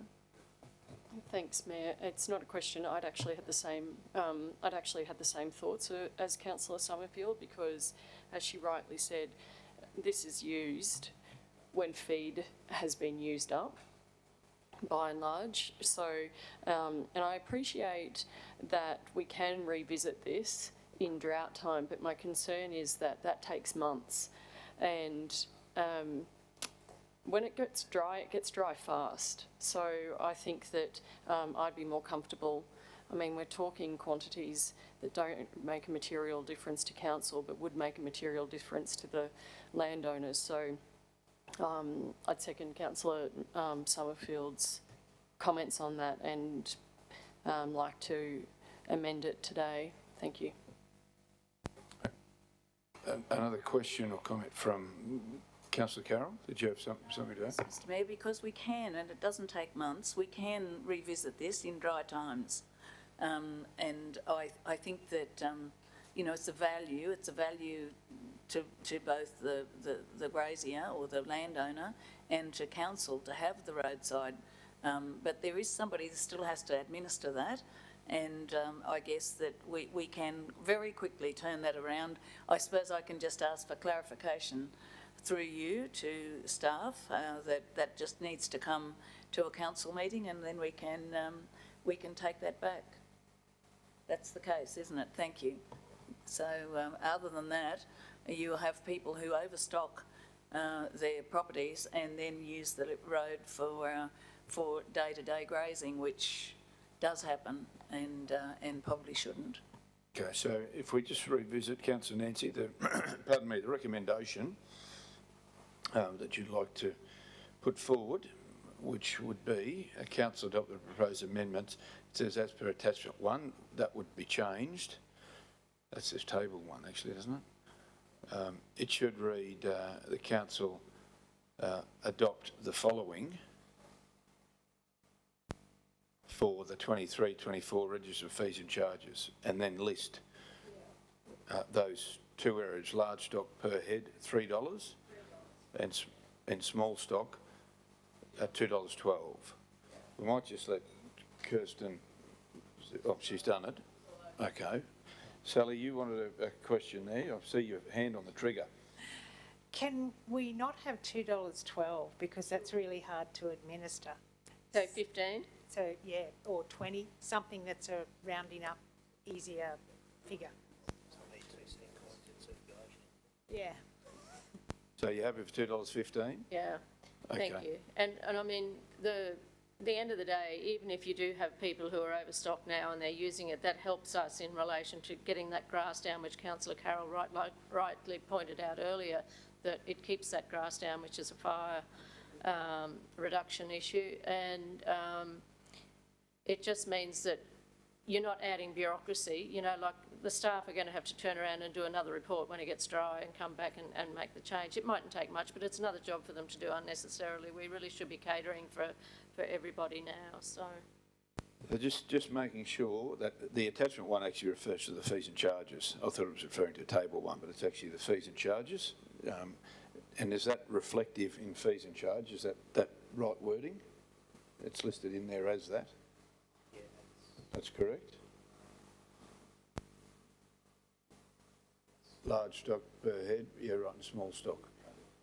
Okay. That looks like it's pretty well spot on there, Kirsten, actually, I've got to be honest. You've done a great job. So we've got a mover. Councillor Rebecca, did you indicate you were seconding that? Anyone wanting to go into debate? Councillor Carroll? Yes. Okay, so Councillor Nancy, you can make comment if you like. Chair, in the interest of time, I'm happy. I've said all I need to say. Thanks. Cool. Councillor Carroll. Mr Mayor, I don't know, I'm in two minds about this, but we need to remember and acknowledge, and probably that that if everyone does the right thing, then that would be fine. But there are people who don't properly fence their stock. There are, you know, there are council staff out there when stock get out, and there are danger to people that are travelling on the road and whatever. So we're assuming here that everyone's going to appropriately fence when they're grazing their stock, and I can tell you that it doesn't always happen at all. So, you know, I think, and that is extra is extra from the staff. So I'm not going to die in a ditch on this, but I think the $3 per head of cattle is just a little bit too cheap. Thank you. Thank you. I've just got a small matter for the minutes as well. There's an error in this, so it should be large stock per day per 20 head or part thereof in attachment 2, and small stock per day. Hang on, let's just take this slowly here, Sally. This is what I wanted to make sure we get this motion right. Yeah. So I'll let you talk, and Kirsten, you're right to just follow this through. So this is in the register of fees and charges in the stock route travel permit. It should be large stock per day per 20 head or part thereof. This is a different matter. This isn't the $4 and the... Has this got nothing to do with this? This is the stock route travel permit, yep. So I just needed on the minutes that there's an error in this attachment. Okay. Yeah. Can you just pass that over here, please, Nick, so we know exactly what we're talking about? Might be better to just walk down there. We've come down this far. We'll keep going until we get clarification.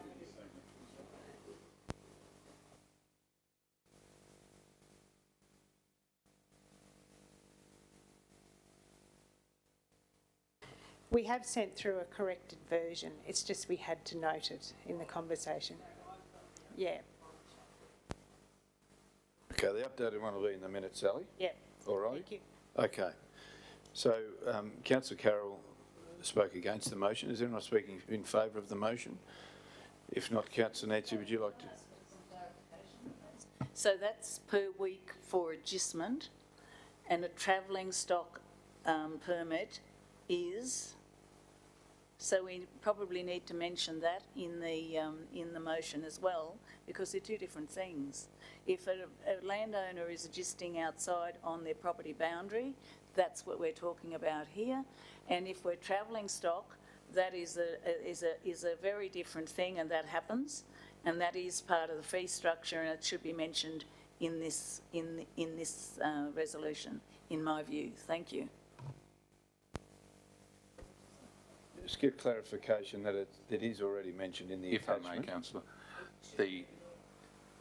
it's already mentioned in the recommendation for the stock route travel, and we don't have a range for that. We have a set fee. So the motion to change the adjustment fee doesn't actually impact the stock route travel. It is a set fee. We don't have a choice in what we adopt there. Thank you, and I understand that, Mark, through you, Mr Mayor, but at the end of the day, we're talking about cost for agisting stock. Travelling is agistment as well, and I believe that should be superimposed and put over there. The fact we don't have any say in it probably doesn't matter. It's for the education of people that are looking at this. So that's my thought, because it used always to be that way in the ways before. There's been years of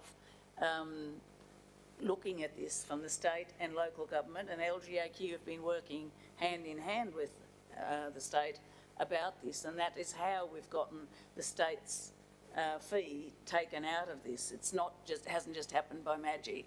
LGAQ have been working with them all that time, and I actually believe that both fees should be put in here, so that it's clear and transparent. Well, just to be clear and transparent on it, the motion is the council adopt the proposed amendments to the 23-24 register as per attachment 1. So that's all in there. The only change, because we've made an adjustment here, is for those two items that are in the attachment. So this is with the following changes. So we're adopting attachment 1, which includes all of those things that have been mentioned, and the only change to that attachment 1 are those two things. So we don't need it. We don't need it. It's superfluous to, otherwise Councillor Carroll would be writing everything that's in the amended fees and charges. So it's actually in there. We've got a mover and a, did anyone want to, Councillor Nancy, do you want to sum up? You don't? It's your right to? You don't want happy? Okay, those in favour? Those against? Would you like your vote recorded, Councillor? Okay. Councillors, thank you very much, Sally, particularly for the last hand grenade. We appreciate that. And Mark, thank you very much. Councillors, I suggest that we do break now. We adjourn, noting that when we return, we'll be up to item 11.8. Councillor Tim. Chair, I just happy to break. Wanted to ask proposal with the blessing of my colleagues that today we might look at putting the group reports before the confidential matters as a one-off, if we're within our rights to do that. We can do that. We will be in confidential for a fairly long time, and I know there are some people waiting to hear what's happening in our group reports. So just wondering if, with the blessing of my colleagues, we might change that order today. Yeah, but just so they don't go through 2 hours. Well, Councillor Tim, we can adjourn the meeting now, right? When we come back, councillors can decide whether we shift the agenda when we come back. Happy to move an adjournment, Councillor. We're all into that one. Okay, Councillor Melissa and Councillor Carroll move in second, and we're back at 1 p.m. Those in favour? Those against? Okay.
Resume the meeting for January 2024, and we move to item number 11.8, which is in relation to the Clifton Recreation Reserve fee proposal.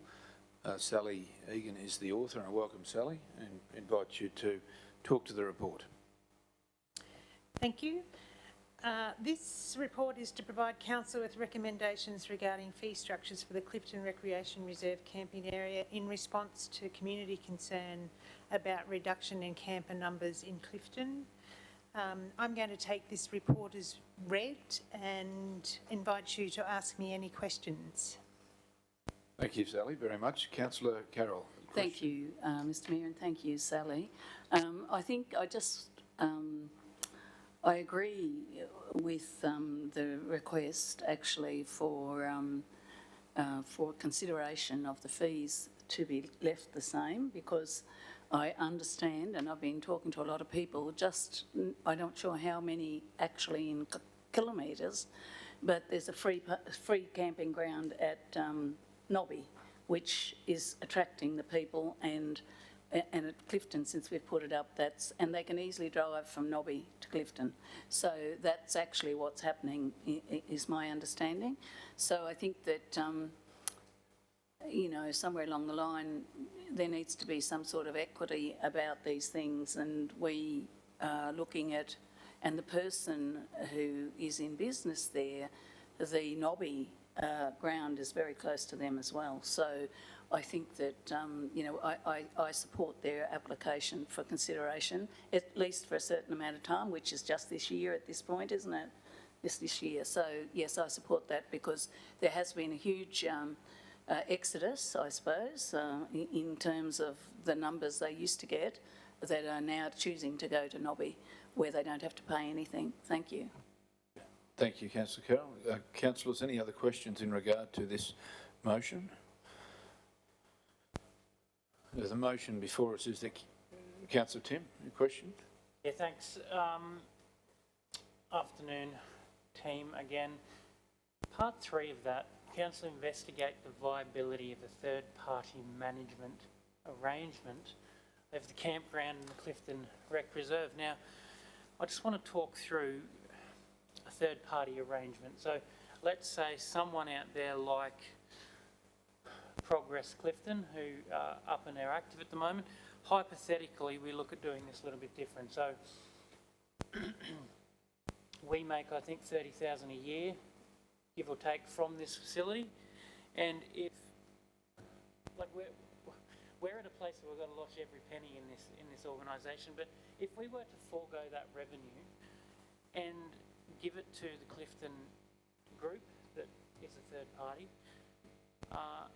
and then they are therefore responsible for the upkeep and the maintenance, and if the Clifton Hall needs a new coat of paint or something, they're liable for that. And so it would take that income off our books, but it would also take a lot of the expenses off our books concerning the work that they do. And if I look at the current capital works frameline, like when you look at things like changes to the Clifton Hall, which would have a rating of 4 or 5, it's never going to get up in the current guidelines. So I'm wondering, Nick, if I can explain you through that, or you can explain to me your reasoning around the third-party management. If we forego the revenue and then give the community ownership of their own assets with a small budget to do so, is that the thinking behind this, and could my proposal be looked at? Thank you, Chair. Thanks, Councillor Tim. The scenario that you've outlined is certainly one of the options that could be explored. I think there's probably many that might come out if we were to explore third-party management arrangements. They might be with local community groups or not-for-profit groups. Maybe there's a commercial or part-type commercial arrangement to that, until we go out into the market, into the community, and ask a question and see what responses it returns, we won't really know. But under that scenario that you've outlined, absolutely, maybe there's a local group that's prepared to do something for council by way of collection of fees, and there might be a revenue share arrangement associated with that that might then offset some of their other operations. If they're local, they're likely to want to invest that money in the town, invest that money locally. So there's, we need to fully explore that and understand what all the implications are. But in the best case scenario, that kind of sounds like a pretty good outcome. Whether that's achievable or not, I don't know, but we'd need to work through what the cost implications are for council. There's foregone revenue, but there's potentially some cost sharing as well, so we'd need to fully explore it. I mean, thanks for your answer. Things like, I believe, we give $10,000 core support event funding for their events out there every year, right? So if we were to give them, take over the running of this, and we take that off our books, you know, there might be some innovation here, and I'd encourage that investigation, as you've said in the recommendation, to continue. Just whatever the outcomes are, I'd be happy with it, but I welcome it. Really, a comment, we'll take that because of Councillor Nancy, Councillor James, Councillor Carroll. Thank you, Chair. And of course, you know, it could be one person that could apply for it, but under our local government legislation, we have to actually go out and offer it to the community to see, and then make decisions about who or what may get it at that time. But the whole thing of point 3 is that council investigate the viability of a third-party management arrangement. So I think we need to leave it and let it be investigated as the recommendation has suggested. I think that'd be a clever way to move forward. Thanks. Councillor, I'll take that as a comment as well, rather than going into a debate at this stage. Councillor James. You probably just a comment and a question. Just to comment on this point, I think it's a really interesting one for us to investigate. So around this third-party management, what that looks like, as you said, going to tender, even if there is somebody that would be willing to do it. But I think even, you know, thinking of some of the words you've used, Mayor, in your tenure as Mayor, is sometimes we've got to look at doing things a little bit differently, and this might be actually an opportunity, not just this, but in general around potentially collaborating and finding things in some of those other smaller communities.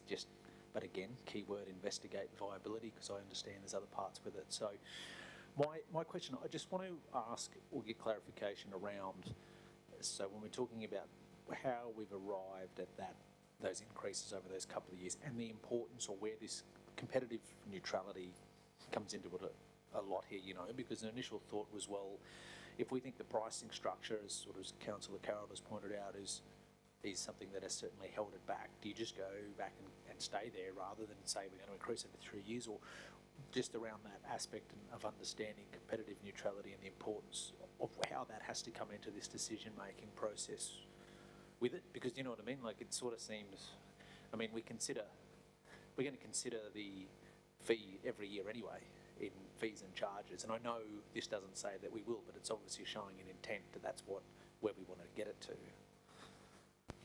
Yeah, so competitive neutrality is a thing, and whilst we don't make enough out of the Clifton Recreation Ground, out of camping, for it to be a legal obligation, it's certainly a reputational risk, and we have to be mindful of it. We've moved the fees backwards to as low as we think we can go without being anti-competition, basically. So we haven't returned it to previous. And we're sort of saying, you know, it's probably still, from an anti-competition perspective, just that on its own, it's probably still a bit cheap to keep it where it is. So we've provided an option to consider staged increases each year over 3 years to bring it up to its current rate, and so give people more time to adjust but get the same outcome in the long term. Now that's only consider, so we're, you know, the change that we're recommending at the moment is for this year to drop the fees back as recommended, and then in future years it will be a consideration as to what we might do with that. Does that answer your question? Yeah. Thanks, Councillor James. Councillor Carroll. Thank you, Mr Mayor. I'd just like to point out what's in here about Clifton, that it has no laundry facilities. The sites for caravan RVs are not hard stand, and only some sites have direct power available. They have access to toilets and showers, but I might bring council's attention to the fact that the sporting clubs and everything that are out there were responsible for a lot of the facilities that are on the Clifton Recreation Ground, i.e. the Rugby League Club, the Race Club and the Show Society. in the past years gone by.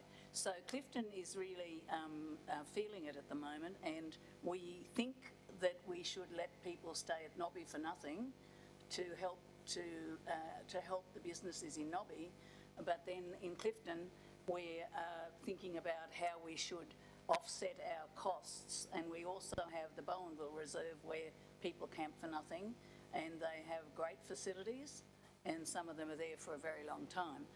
I think we need to have a little bit of reality that some of these small communities need a little bit of help from time to time, and I guess the neutrality is a consideration, but at the same time so is it with Nobby, because that's very close to a commercial facility as well. So I think I'm trying to draw parallels here, that you can't just be, the community out there, including the race club, are feeling quite alienated at the moment. They've put a lot of time and effort in building some of the things that are out there, including the toilets.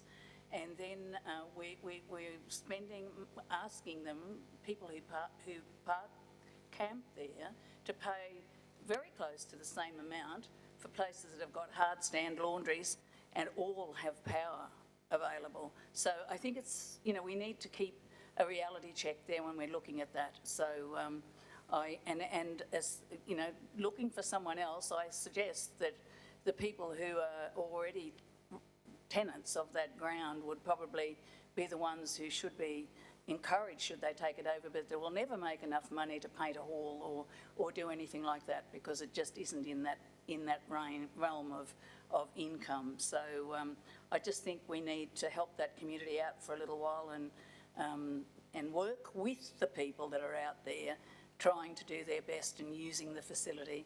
And the whole idea of having it as camping is to have people try to support the businesses that are actually in Clifton. So it's economic development as well, which we talk about here with Carnival of Flowers, we talk about with the Camp Oven Festival, we talk about all sorts of things, but Clifton actually has need for some of that as well. So I suggest we need to think of it in that light. Thank you. Thanks, Councillor Carroll. Councillor Kerry? Yeah, no, thanks, Chair. I was undecided about this, but I was took into account, I have taken into account what the officer said, that competition, you have to be fair to your competitors. The difficulty with that is that, from what Councillor Carroll was telling us, that Nobby doesn't charge. So to be competitive with Nobby, you wouldn't charge from a competition point of view, logically. That's not the proposal. The proposal seems to be a compromise between charging what's realistic in terms of recovering costs or charging whatever was charged prior to years gone by. Whether it was always lower than other places, I don't know. But apparently, because of the feedback that's been generated from the community, something has changed there of some magnitude, and whether this will do the trick, like changing it back from 25 to 20 and 20 to 15, I don't know. But if you just could comment on that Nobby situation. I take Nobby as a council ground, is it? And how does that? How do we? Sorry. How do we allow that to occur within? It's not a stone's throw, but it's not. I'll have a go at trying to explain some of the history. The Nobby land's quite complicated in that it hasn't always been in council ownership.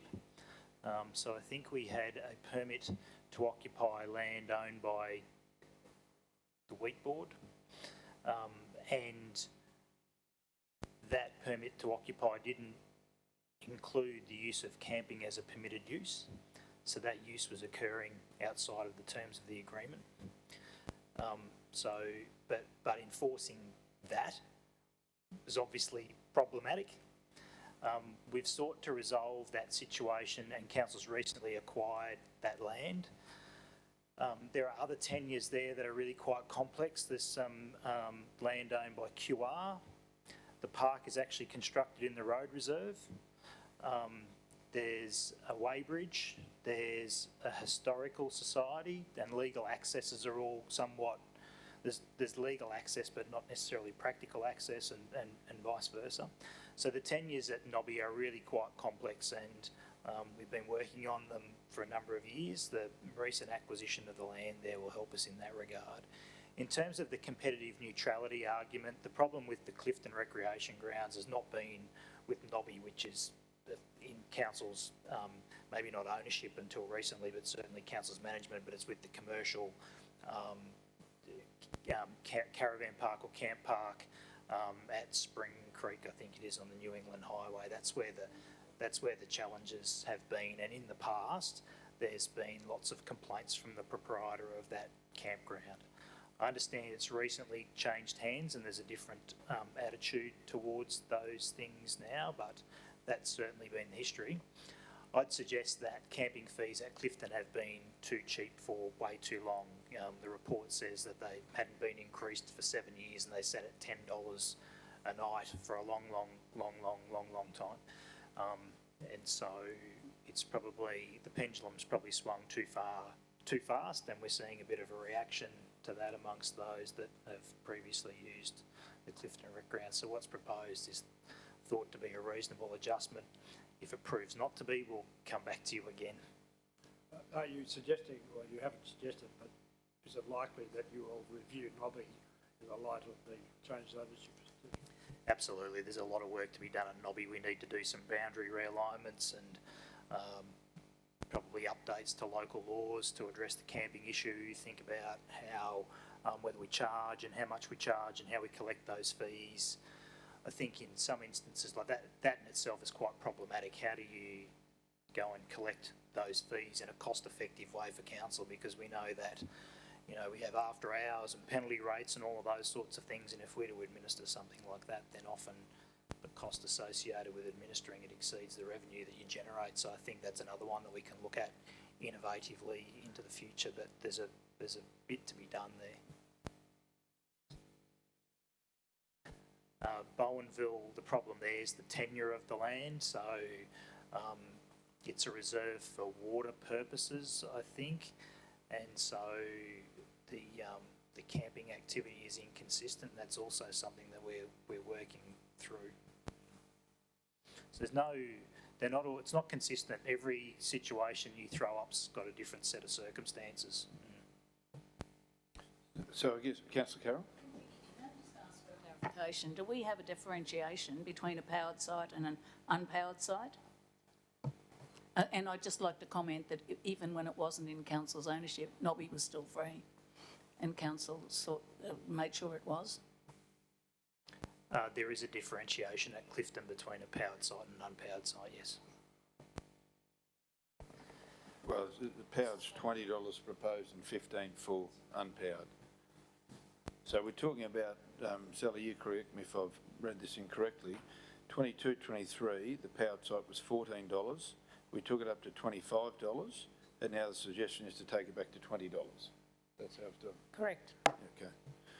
And the question, Councillor Shine, you're asking is, and you've answered it yourself by way of competitive neutrality with Sally, $20 was deemed as the minimum to go by, is what Sally was saying. So does that answer your question in regard to? It answers the question, but it doesn't. Nobby will still be favoured for the time being, and that's unfair to Clifton, but, you know, it's a difficult one. So the proposal then is the recommendation. Is there any other questions, councillors? The recommendation then is that the fees and charges, recommendation 1, the council amends the 23-24 registered fees and charges in accordance with attachment 1. 2, the council consider, and the emphasis is on the word consider, staged increases of $2 per year over the next 3 years to overnight camping fees at the Clifton Rec Reserve. And 3, the council investigate the viability of a third-party management arrangement over the campground at the Clifton Recreation Reserve. Do I have someone to move that recommendation? Anyone? Anyone? Councillor James, Councillor Tim, second. Anyone like to go into debate in regard to this? If not, let's put it to the vote. Those in favour? Those against? Would you like your votes recorded? Councillor Carroll? Councillor Kerry? No. Thank you. Thank you, Sally. I think that's it for you today now. Thank you. Thanks, Nick. See you back for the group report, which will be as per the agenda too, by the way. There was some conversation prior to the meeting in regard to the possible shift of the group reports. They will be as per the agenda. That's not changing. Item number 11.9, we then go to councillors, which is the report of the Audit Committee of the 6th of December. Now, Bailey Garcher, the Manager of Governance and Legal, is the author of this. Bailey isn't present by the looks of things. Brian, are you happy to answer any questions in regard to that? I mean, Councillor Shine and myself were also present at the meeting. This is really for recommendations that the Audit Committee had to be adopted. Councillors, are there any questions in regard to this report? Councillor Nancy. Thank you, Chair. It's probably not really a question, but a comment, and that is on Board Books, page 301, where it talks about the delegation. And I read the wording there, and I've read it before, and I find it a bit offensive because it says the CEO already has a broad delegated power to exercise all the council's powers, and he can decide separately to any reports to council as to who he may wish to subdelegate such powers.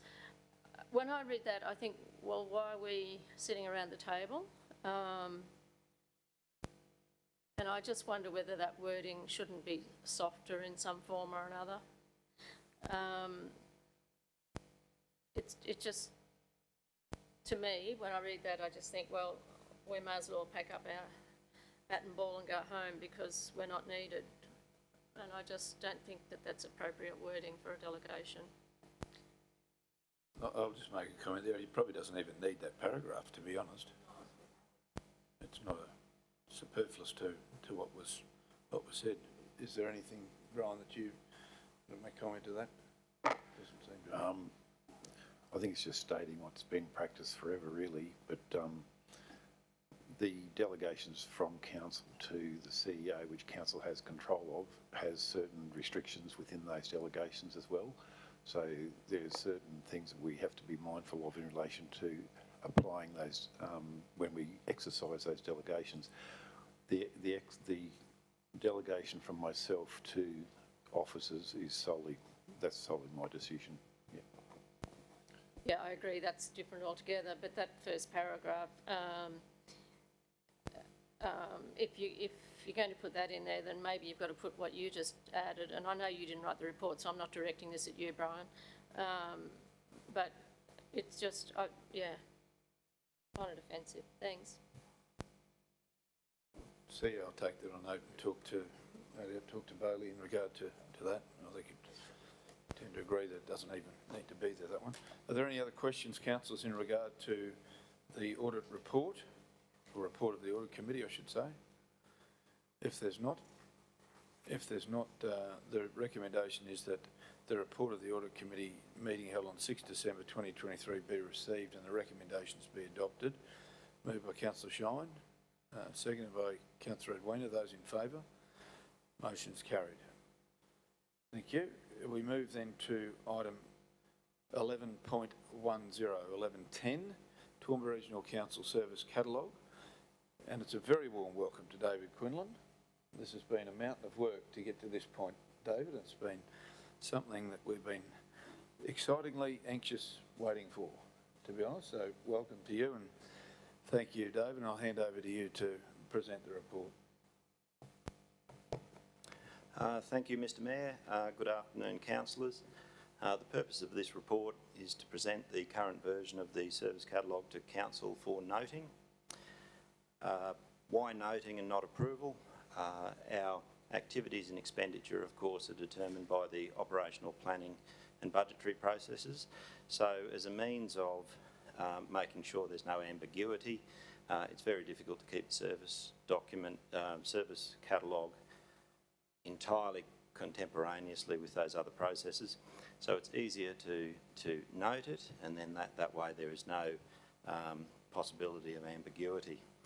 Councillors may recall from the information session last year, there was some discussion about the formatting of the document. We've taken those comments into account. We've built the document in line with Treasury QTC's recommendation to use the chart of accounts, if you like, our finance module in Technology One. We had started building the catalogue in this way prior to the training offered by QTC for service planning, and we certainly had come to the same conclusion that Treasury had, so we backed the right horse there. It's anticipated that the primary use of this document would be for internal purposes, the prioritisation of service review. QTC has developed a matrix which is really quite interesting for prioritising service reviews, using a slightly different approach to what has been used in the past, where we've tended to focus on what was statutory and non-statutory. QTC has chosen the term critical or essential, and I think that has a better nuance to many of the services that Council provides.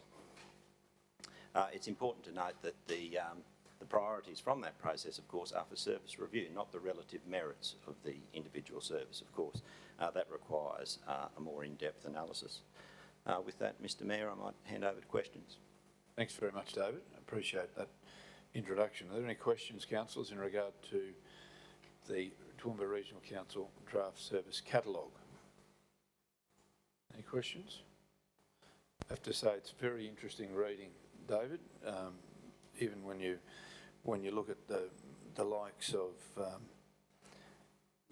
community support, and when we think about, there's often a conversation in community about what is council doing in certain spaces, whether it's community development or other areas. This actually does show the community what a community social obligation the council has committed to with these areas, including aquatic facilities and libraries and galleries and all of those that are definitely a customer service obligation. So I think it's a great document for the community to have a look at. It'd be well worthwhile to do that, and it'll be a great tool for us as we work through size, shape and sustainability of the organisation. Thank you, and thank you to the team, David. So for councillors, if there are no questions, the recommendation is that council note the development of the service catalogue in attachment 1 for the purpose of facilitating the review of council services. Have someone moved by Councillor Edwina, seconded by Councillor Rebecca. Those in favour? Motion is carried. Thank you. Thanks again, David. I appreciate that. We move, councillors, then to item number 12, and we've got two items. In fact, it matters of which notice have been given.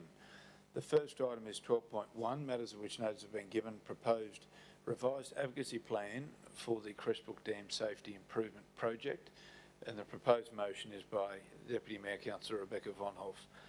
So, Councillor Rebecca, would you like to talk to the proposed motion, perhaps put it forward and talk to it? Thanks, Mayor. Thanks, colleagues. So, at the end of last year, two important things happened in relation to the Crestbrook Dam Safety Improvement Project. The first is that we got clarification on how much the project budget was, and we know now that that is $270 million. Previously, we didn't have that clarification on the amount. And the second thing that happened was we signed our Alliance project.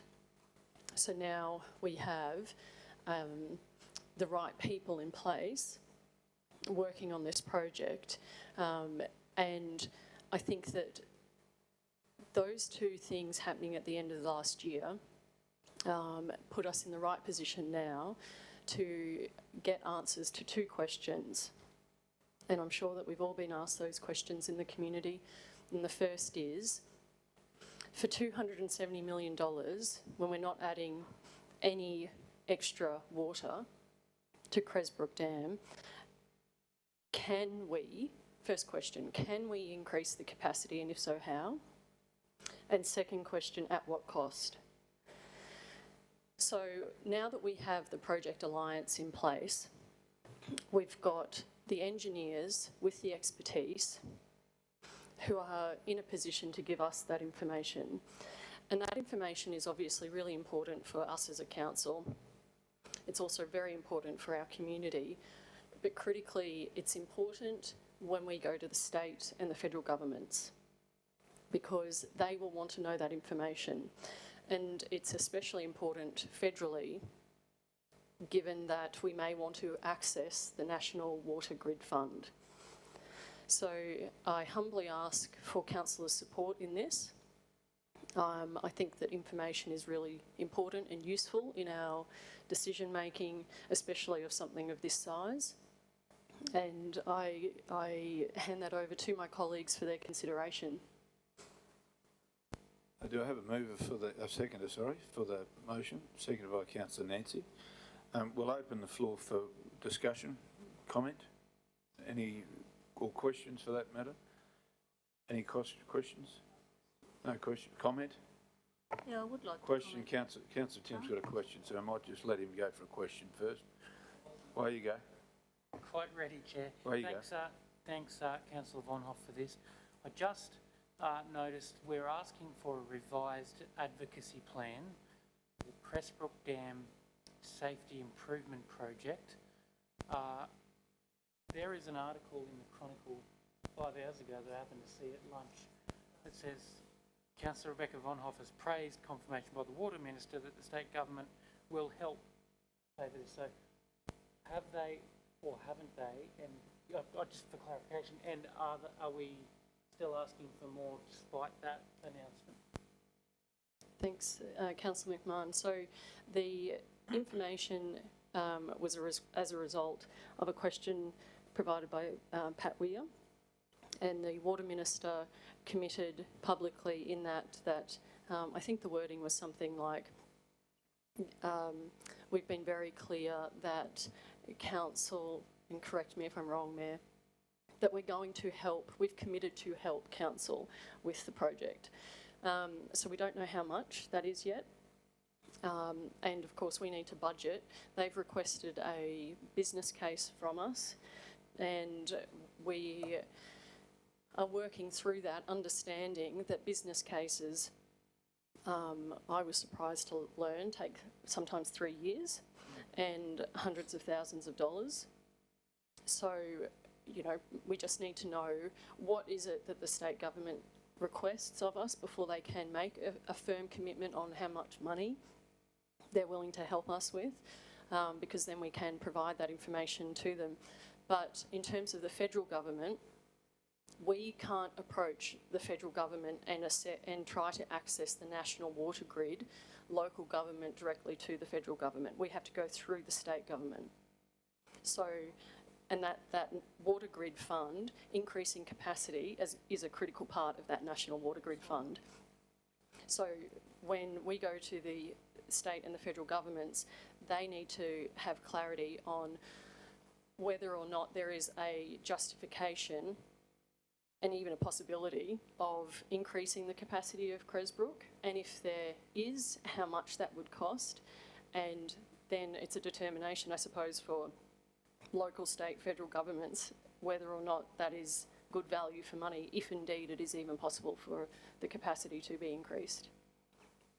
So if you, thank you for your answer, I agree that revised advocacy is a good idea. May 2024 is rather specific. Is there any reason for that? Thanks again for the question. So this motion was went through the Acting General Manager of Water and Waste, and it was on his recommendation, because he said that is roughly how long it would take to get that information together for presentation to the state government. Thanks, Councillor Rebecca. I'm happy to support it. Just clarifying the wording. The wording was that the Queensland Government has made it clear to Council that it will assist Council with this project. So the word assist is the critical word in regard to this. Councillor Kerry had a question. Just in relation to that, I've got a copy of the answer to the question, which is the relevant part is, as you just read, it's not specific as to what percentage or how much or anything of that nature. A couple of things worries me here. I can understand the desire to have more capacity in the dam. Everyone would agree with that if it was possible. You wonder why it wasn't thought of before, even before the National Grid funding, which is really to investigate projects rather than to fund them, isn't it? It's a fairly limited pot of money. But as you mentioned in your preliminary remarks, we've signed a contract which is $270 million with the Alliance. They start work straight away, and it's got to be completed by the October 25. If now we turn around and say, well, we want, are we going to vary that contract? How do we get on with the regulator? Because if we do that, then probably those works that are required to be done won't be done by October 25. I just wonder how, in practical terms, it could be done, let alone legal terms. I notice our legal advisor was around before, perhaps in relation to a different matter, I don't know, but it would be great if we could get some, not gratuitous advice from Clayton Utz, that would be unheard of, but handy advice would be nice, if that's possible. So Councillor, your question is in regard to implications that may be as part of the... well, it may be better to direct that one to the acting GM of water and waste. Might be better rather than put Councillor in that position. Point of order, Chair. I would like Councillor Shine to withdraw that comment about Clayton Utz. I thought it was very inappropriate.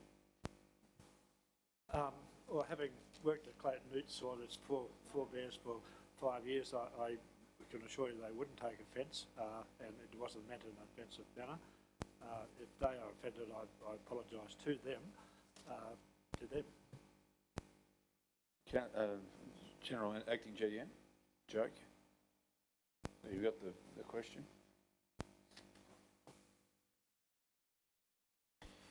Thank you, Mr. Chair. If I may, Councillor, just to ensure that I'm accurately answering your question, I will attempt to paraphrase, and if I get it incorrect, I'll let you know. Or if you could let me know, that'd be greatly appreciated. So what your query is that have we sought or seeking legal advice in relation to the implications that may come from a potential change to the scope of the project at this point in time, should, as Councillor Von Hoff has indicated, that it is feasible for the dam to be increased and additional storage capacity achieved through the project? Is that? Yeah. That's fair. Can it be done? Very much what we've already agreed to do. There are going to be some challenges, and my intention in consultation with the portfolio chair there is to ensure that what comes back to council will deal and address with all of those matters. So there are significant challenges that council laws may or may not be aware around increasing the dam capacity, one of which is availability of water. We are upstream of our South East Queensland colleagues down in Brisbane, and so water that we take from, or additional water we may store, may have an impact on those downstream users. There's also considerations around cost, budget, scope, practicality, feasibility, all of those things. And so the intention in discussions with the portfolio chair would be that the advocacy statement would look to identify those matters, and then we'd look to try and, in a logical and sequential manner, work with the Alliance to make sure that those, if it is possible, that it continues, but if it becomes quite early on in the piece, there are challenges that are potentially too great for the project to overcome, that the project commences or continues with its intended scope as it currently stands. So would that be that May 24 that there would be an indication that could be? Mr. Chair, my conversations with the portfolio chair was that that by May 2024, the revised advocacy statement that identified those items that need to be addressed would be able to come back to council. Not to say that there would be a full response to the business case that would then be able to be considered. That will take some additional time, but it was certainly to give council some clarity and to have some time to consider all of the potential issues that will need to be addressed. As I said earlier, raising a dam wall is not a simple feat. We just want to make sure that we've mapped that process out properly, and the advocacy plan will attempt to do that. Thank you, Jay. Thank you. Councillor Rebecca. Thank you, Mayor, and thank you very much for that, Acting GM. Just to add to that, I am not underestimating the complexities of this one iota. Just off the top of my head, I think there's huge environmental considerations. We've got a Moreton ROP, we're in a catchment that basically the population of South East Queensland depends on. There's costs, there's on it goes, and we're on a dam safety upgrade plan with the dam safety regulator. So there are huge complexities. This is just about, let's get some information.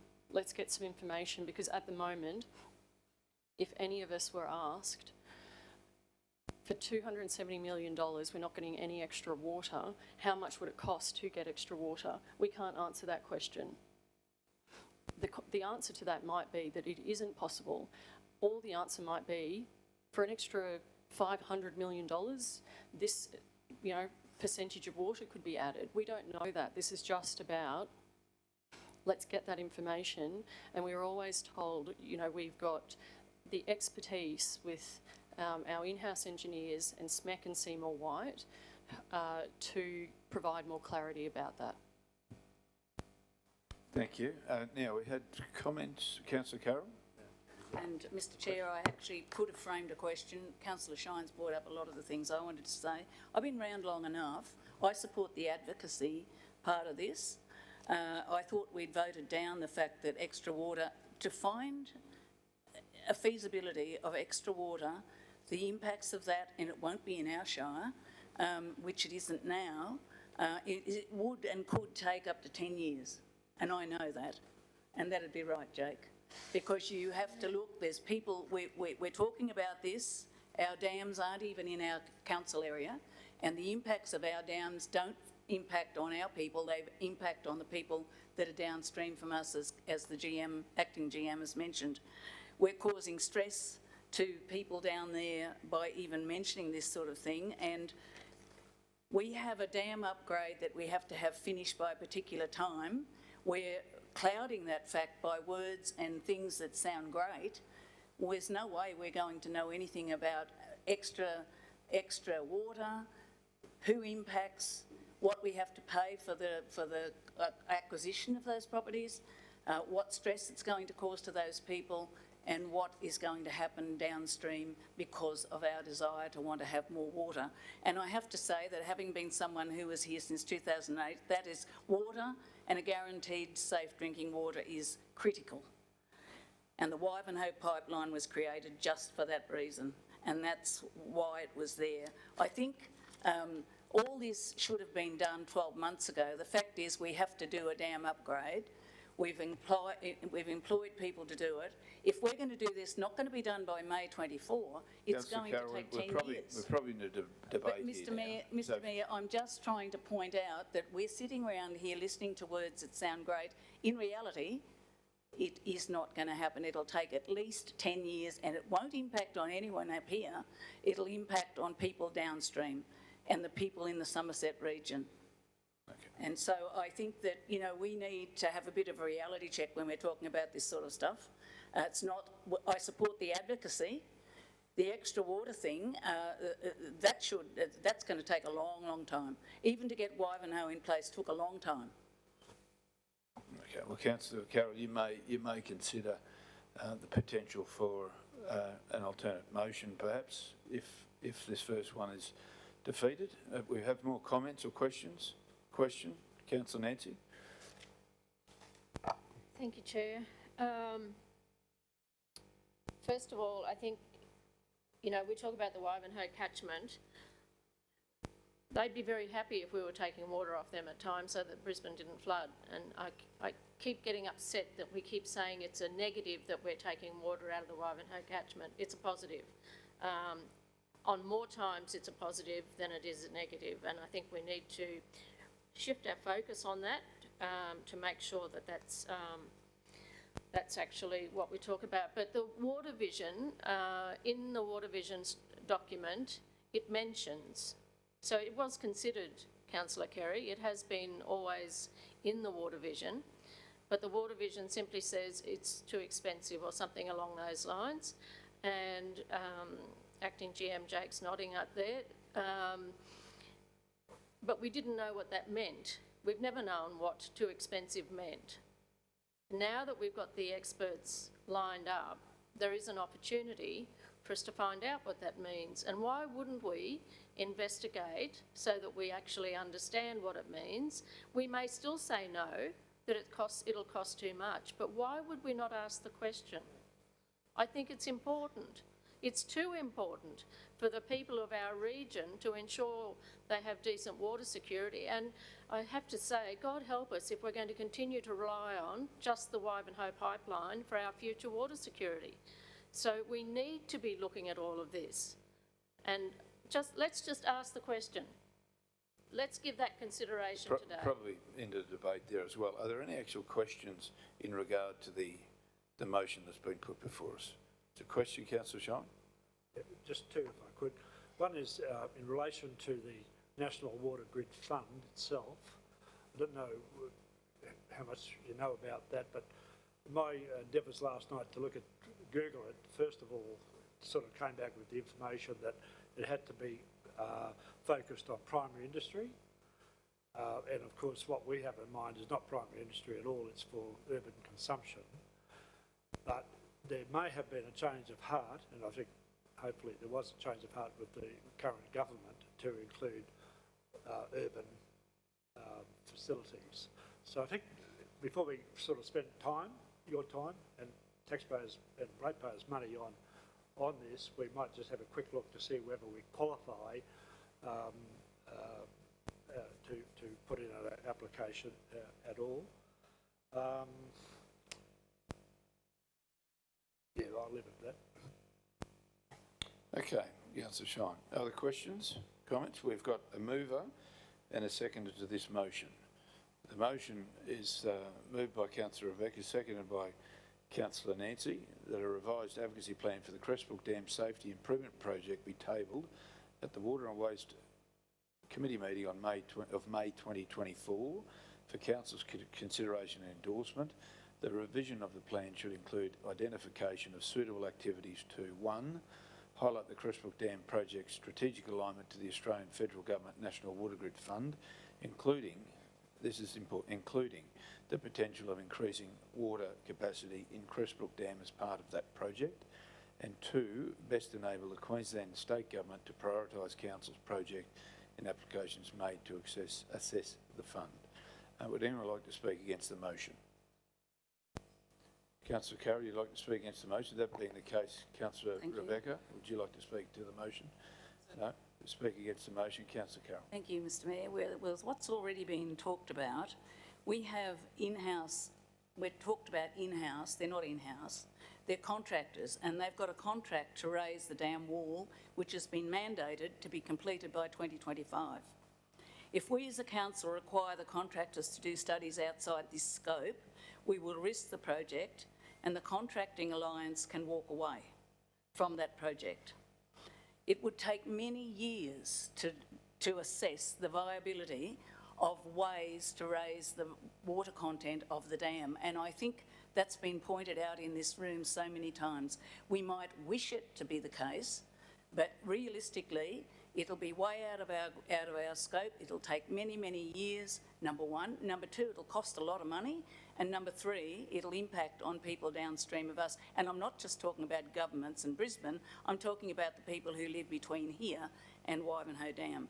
So I just think that whilst this sounds absolutely amazing, it's not workable, and it actually, I can't even believe that we're at a point where we're doing it. So I certainly don't support, I support the advocacy.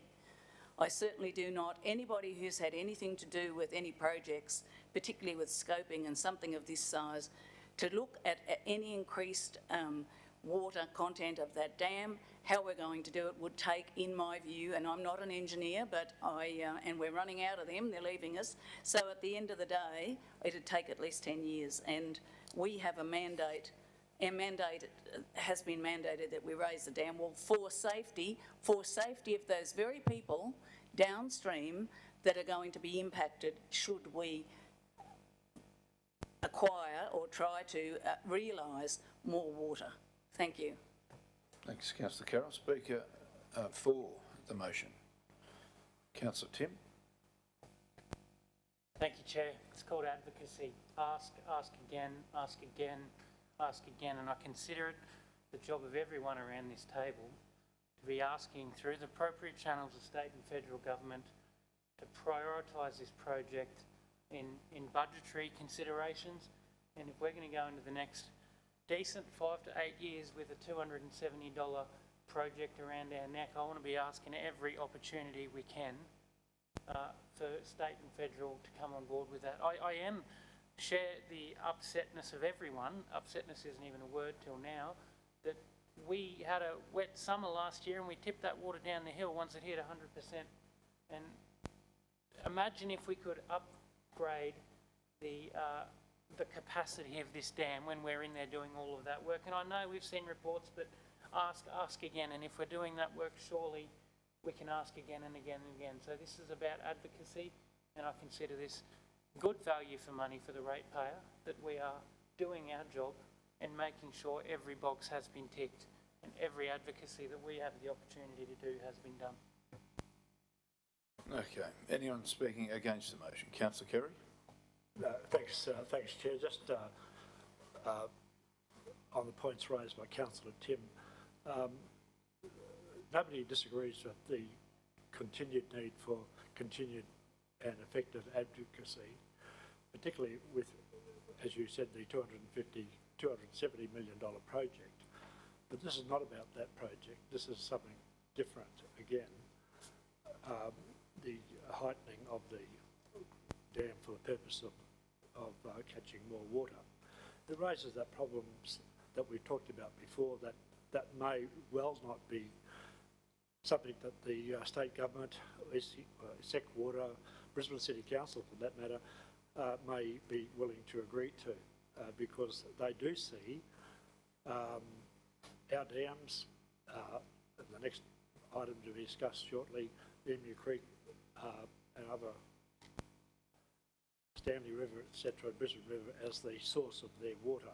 So they would be vitally concerned with any containment of that water in a different, other than coming down towards them. But my main concern is the timing of this. This is to be brought back, and understandably not within the next week or two, because our officers have got many things to do, but in May. And we've got to finish the current project, which is a huge project, the biggest we've ever done, this council's ever done, in, I think, a record time frame by October 25. Surely you couldn't proceed with the one that we've got with Alliance until this one is resolved. Will it be resolved in shortly after May 24? Does the federal government is waiting for the Toowoomba Regional Council to put in a submission because they want to give you a yes or no within a week or two? It would take probably months, if not years, before we could resolve that. In the meantime, we've probably breached our obligations with the regulator by not finishing by October 25.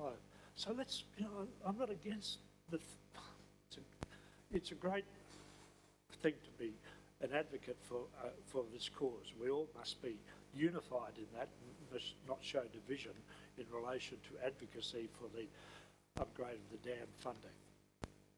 But let's not muddy the waters by not so much a thought bubble that's just come up, because this National Water Grid Fund was introduced under Barnaby Joyce, as I said earlier, primarily for primary industry benefit, but it hasn't been rescinded by the current government. In fact, it looks like Minister Kubicek has expanded it somewhat.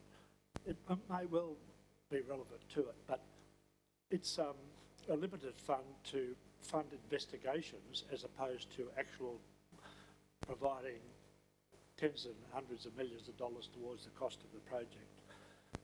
So for those reasons, but mainly for the fact that we've run out of time, and we might well imperil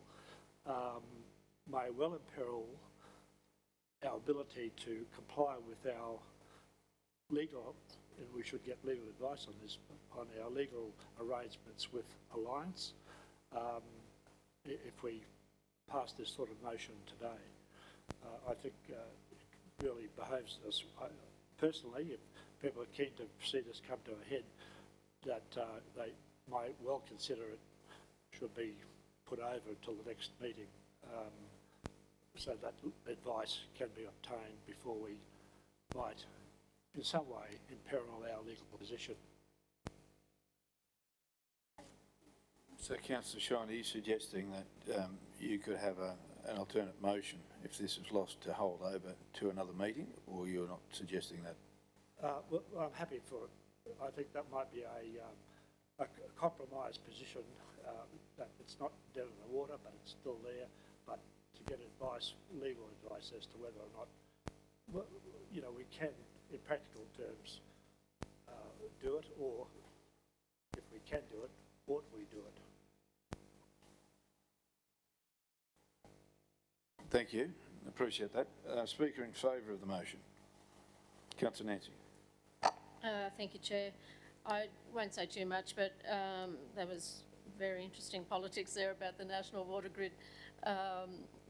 We won't go into state government Paradise Dam, but just, I think, you know, talking about deferring it for another month after just saying there's not enough time, I think that contradicts itself.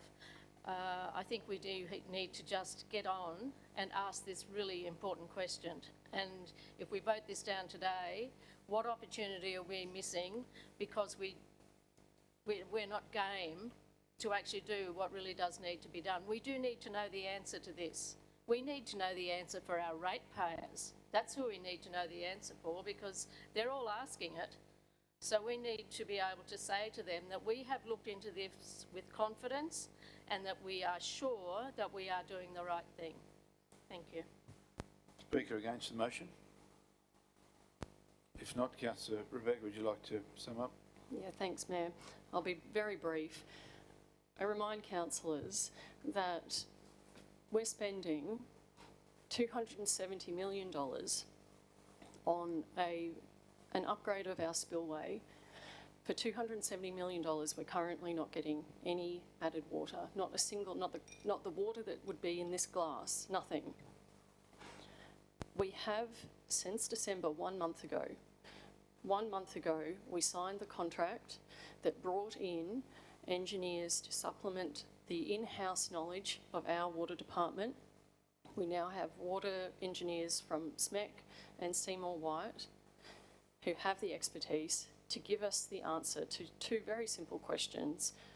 Can we do it, and at what cost? And the stakes are too high for us not to be informed. Thank you.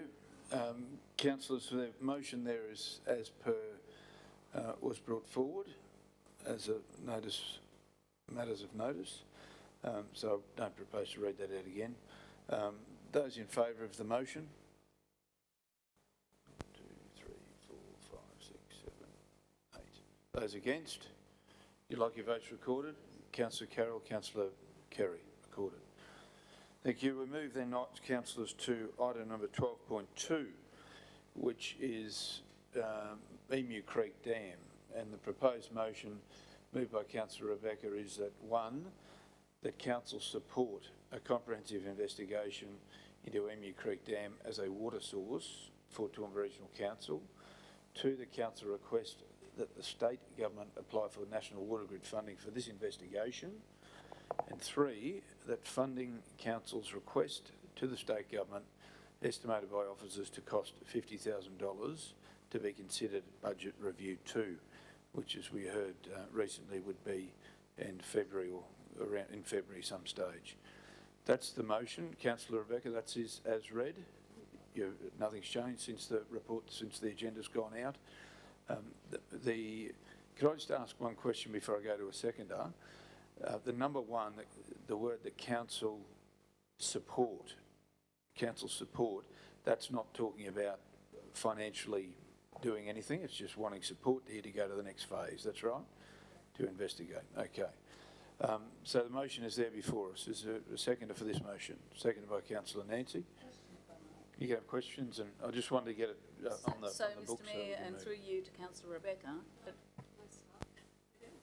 I just want a question, thanks. You know, well, we'll start by way of the mover talking about it, who's brought it to the table, and then we'll go for questions, which is the same as, yes, we did. Yes, we did. We went to councillor Rebecca, who explained the motion, and that's what we'll do again. Councillor Rebecca. Thank you, Mayor. So included in the board papers is the council decision from October 2020. This was the last time that Emu Creek Dam was considered in this way by council, so 4 years ago, and it wasn't supported by a majority of councillors at that time, which I respect. I supported the dam then, I support it now, and I guess a couple of important things have happened since 2020, when this was last considered by this council. We've had 2 iterations of Water Vision, and we've also had the state government begin their water assessments, including ours here on the Darling Downs. Now, our Water Vision, both versions, talk about Emu Creek Dam, and they say that there's more consideration to be given to it, but that there might be Wivenhoe compensation considerations and that it's too expensive for local government. Of course, a new dam is too expensive for local government. It is always thus. I think the other thing that's happened with the water assessments that the state government is doing, and it's not just ours, there's several happening at the same time across the whole state, and the feedback through the LGAQ to the state government is that those water assessments unfortunately seem to have fallen victim to the same way of thinking, which is we will rule out major pieces of infrastructure because of the cost. And by putting a red line through what is affordable, what is unaffordable, these projects like Emu Creek Dam just continually get put in the too hard basket. There's also been the Moreton Bay ROP that is currently being reviewed, and potentially this dam would fall into that catchment. So this is really important when we're going to the state government and trying to advocate for allocations going through the next decade plus. So a few things have happened since 2020 in the last 4 years, but a few things haven't changed. We have no new water supplies. And in fact, as a state last week, we lost one in Paradise Dam. So there's been some traction with Nathan Dam in recent times, and I really applaud Western Downs Regional Council for their work on that. And to be honest, my preference remains Nathan Dam, but I don't want us to make ourselves so small. I think that we shouldn't limit ourselves to a way of thinking that's either or. We should be thinking both and. Nothing ventured, nothing gained. So with Emu Creek Dam, we have something that is more controllable, and that is it's within our local government boundaries. This motion isn't to build the Emu Creek Dam. This motion plants a flag for future councils, and it sends a message to the state and the federal governments that we are a council that wants a new water supply. And I really urge councillors to, I mean, the last one was hard, but I really urge councillors to, again, put some trust in seeking information, because Emu Creek Dam always gets put in this too hard basket, but at some point, I mean, it's been kicking around since the 70s. There is evidence of success when there is boldness from organisations and local governments for some water advocacy. And if we're not there saying that we are a council that wants a new water supply, others will. So we need to be in that game, and this motion is about planting that flag. And I really humbly ask for your support. Okay, thanks, Councillor Rebecca. We'll go to questions and comments. Councillor Carroll?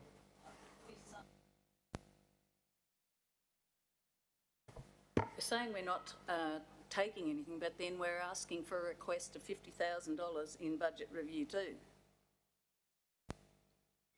So what are we going to do that's going to cost us $50,000? Well, that's maybe a good question. I just would like that, and I'd like council to be very aware how on our knees and on the bones of our backsides that we are in other areas of council, that we keep taking money from those areas with no thought, and then we're asking, you know, you've got to argue to get something, but here we're asking 50,000 just like that. Yeah, just highlighting the wording is be considered at budget review too as well. So we'll ask Councillor Rebecca to answer your question. Councillor Carroll. Thank you, Mayor, through you. Thank you, Councillor Taylor, for your question. Again, I consulted with the Acting General Manager on this motion, and the $50,000 was the amount that he informed me it would cost council officers to ask the state government to apply for the National Water Grid funding for this investigation. To prepare the works. Jake, did you want to elaborate a little further? Might help Councillor Carroll. Yeah, if I may, Mr Chair, through you. Thank you, Councillor Taylor. I guess the conversation I'd had with Councillor Von Hoff in relation to this is that if council wishes to ask a serious question of the state government, which I believe is the councillor's intent through this motion, we would look to prepare a report similar to one that was prepared by our colleagues in Western Downs in relation to Nathan Dam, which would highlight to the state government exactly as Councillor Von Hoff has described, the why now for Emu Creek Dam. Understanding there have been previous challenges around this dam. It wouldn't be a comprehensive report, but it would be a report sufficient enough to send a strong signal to the state government about TRC willing to invest what little it has in getting this thing moving to enable the state to then consider funding for a more comprehensive business case, which I imagine would be in the orders of hundreds of thousands of dollars, if not millions, depending on the scope of the works that the state and or federal governments may be considering in relation to the dam. That answer your question, Councillor Carroll. Any other questions, councillors, in regard to this particular item or comments? Councillor Edwina. Thank you, Mayor. Just one for you, Jake. Just following on from that, so I'm just aware we've obviously got all of this work within your team happening already with the existing Crestbrook Dam, pipelines, etc. The funding for this, would that be for us, like your internal team, to do it? Would this add extra work for you in the short term? Or would we have external providers doing that work? Thank you, Councillor, through the Chair. Essentially, it would provide a small amount of additional work for our existing planning team. So the strategic planning team would look to write a brief. We then go to an external agency to prepare the preliminary report. So hence why the amount is not it's relatively nominal, but it's not insignificant because we, as you've rightly said, we currently don't have staff sitting around waiting for work to do. We are, if it doesn't rain, it pours in water. So we have a full dance card as such within our existing workload for staff. It would more be a case of ensuring that we scope this preliminary feasibility study appropriately so that we would then go to an appropriate consultant to pull that information together. And that in itself would add more weight from the state government as well, and that council's serious about advocating for the state to put this firmly on the agenda, similar to what, as I said, our colleagues at Western Downs have done for Nathan Dam. Thank you. Thanks, Councillor Ronnie. Councillor Nancy. Thank you, Chair, and thank you, Jake. I just wanted to mention the Water Vision, how you may recall that that first edition that came out, I pointed out quite loudly that I felt that there was a fault in it, in that a number of different water source options were ruled out purely because council couldn't afford to build them on their own. And I said at that time it was a fault in the strategy, because we can never build these things on our own. We always need external funding. And I raised it again after the second edition came out as well. And I think that's important in relation to why we're still at the point now, today, January 2024, when we've got this motion before us instead of dealing with it way back then. And I think that needs to be considered.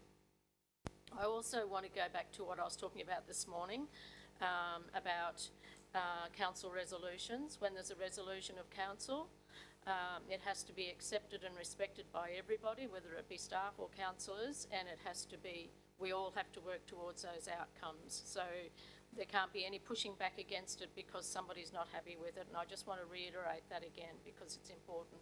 These resolutions of council, they are solid and they need to be respected and endorsed. Thank you.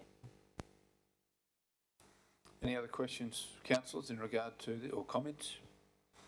No questions or comments? Okay. Well, the motion is there before us and it's in three parts. Okay. Oh, Councillor Shine, you had a question? You know, that's fine. We'll get to that. Well, the motion is there before us and we have a mover of Councillor Rebecca, seconder of Councillor Nancy. Councillor Rebecca, would you like to speak to the motion? Okay. Speaker against. Councillor Carroll? Our budget going forward is so compromised that there's little prospect of any new works being done, and that includes drainage and stormwater works, and that are critical to ameliorate flooding nuisance in our region. Forward budgets don't even build in cost of living increases, let alone the at least 30% increase that we're finding it takes to deliver services. Our road funding has stayed static and is now struggling to hold our roads together with increased traffic, larger trucks and vehicles, and increased community expectations. Costs have risen by over a third, and we are starting to lose people not because of council culture, but because they can't see a future in this organisation. We cannot continue to take funds from other areas of council, and what we seem to have done in the last 5 years, the water, and it needed it. I'm not saying water is a very important thing, but it's no point having heaps and heaps of water when 2/3 of your council area can't access a water supply and counts on their roads as being the only thing they get from council. And it's not just roads, it's the parks and the gardens and other things. We're walking in a dream. We're walking as if we've got the money to do everything we want to do, and we haven't. We're walking ahead, we're having our staff hung out to ridicule because they haven't got the amount of money to do the work that they need to do in the way that they need to do it. And we're asking our managers and people to do more with less until the point is that it's been cut to the bone. So this has come back to, we cannot continue. We are a whole of council. We have more than just water. And we really do, we're neglecting. And then we run out and have a look at something and say we want that fixed, and we shift the money from here to there, and then we leave our people to try to work miracles with what's left for them. Add to that the weather conditions, and you've got a perfect storm that we're sleepwalking towards. And we've got stormwater works that were done when I got onto this council. It's at least 12 years ago that those plans were completed for Spring Creek and others, and we have not picked one of those things off to do. And yet, every time we have weather events, we sit there and we say that we should and we would and everything else. But there is no money to do any of that because we're flying kites. Is what we're doing. And I think that if we care about this organisation, and we care about more than the operational stuff that we keep putting our fingers down into, we need to have a whole of council look at how what we are deciding in this room plays out on the ground for our community. And our community aren't silly, they'll work it out for themselves. When they cannot have a footpath or a road to walk on, or they haven't got a garden, a park that's been properly kept, they will understand that we've put our priorities in the wrong place. And I have to say to you, that is what we're doing, and please, just think about that, because there's more to life. We have a water supply going forward. We've got a mandatory thing we have to done. We've lost that argument, and now we're going to put money into, our community owns 3 dams. We own and operate 3 dams. We cannot afford to own another one, and I know we're saying the state's not going to do it. They've told us that. So at the end of the day, I think we're just doing stuff in this room sometimes for whatever reason, I don't know, but it doesn't make sense. And the fact is that we're a whole of council. We should fund whole of council, and we should be done on a priority needs basis, not on what we think might sound great in this room. Thank you. The Speaker in favour of the motion. Councillor Nancy. Thank you, Chair. I hear Councillor Carroll, and I worry too about the various things that we need to be delivering, but we as a council can't be paralysed by funding when it comes to water. We actually have to deliver water, because without the water, we're in really big trouble. And so I'd suggest that we need to be considering doing things like selling off assets to alleviate the budget pressures and allow council to continue to deliver the necessary capital works, such as this particular resolution, but the Carrington Road sewer project, footpaths, roads, all that sort of thing. We could be selling off the Highfields town centre land, which we keep hanging on to it. I've been saying for ages we need to put a caveat over that and sell it off, get it off our books so that we do have the funds to do that sort of thing. Quarry Gardens, we need to sell that and have a developer build a high-rise on it and get on with it, because all we're doing is kicking that down the road and having it hanging over us for years and years and years, decades actually. So we need to be doing that. The nursery land, we should be getting that off our hands. We could be selling half of Frayling Park with government consent. There are all these assets that we could be selling that we don't need. We need property services to bring forward to us a full comprehensive list of the things that we can be selling. We are in tough times, and so in tough times you do tough things, and that's what we need to be doing. If we can do that so that we get rid of all of these assets, we can then do our water. Our water is the number one thing for any community. Without the water, you have nothing. So let's be proactive instead of finding all the negativity and all of this. We cannot turn our back on water. Our water security is vital. When I was elected in 2012, it was when the Wivenhoe pipeline was built, and that was when the economy in this region changed. And it was purely because people had confidence, because there was good water security moving forward. People do not have that confidence. Thanks, Councillor Nancy. Speaker against. Councillor Kerry. Thanks, Chair, and I thank Councillor Summerfield for bringing up the Wivenhoe Dam pipeline. I had the honour of being in Cabinet at the time the decision was made, and being the local member, you can imagine my efforts at advocating for that solution. The other thing that I might comment on what Councillor Nancy mentioned was the aspiration to see a high-rise at the Quarry Gardens site, and see if that makes headlines in the Chronicle. Look, the Emu Creek Dam issue was discussed here in detail, as was referred to before, about 3 years ago, just a little over 3 years ago. And if you ask somebody in the street, do we need more dams? The answer will be yes, of course. It's a motherhood thing. Everyone would like it. But if you ask them, would you like to pay for it? Well, they'd say, well, what's the cost of it going to be? It was 3 or 4 years ago about 700 million probably. Because of the increases in materials and labour and all the rest of it since then, it's probably now about 1.4 billion. If you look at what's going to cost the Paradise Dam wall reconstruction, that might even be a modest amount.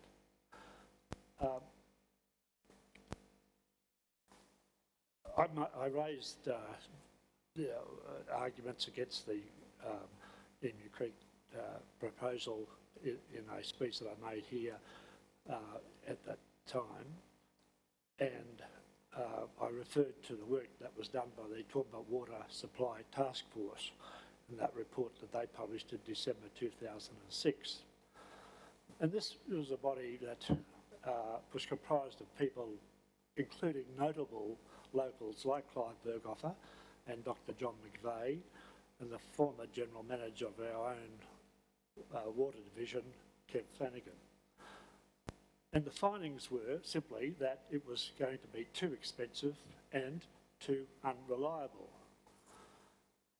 So it was dismissed as not being possible, and the alternative was the pipeline that we now have referred to earlier today.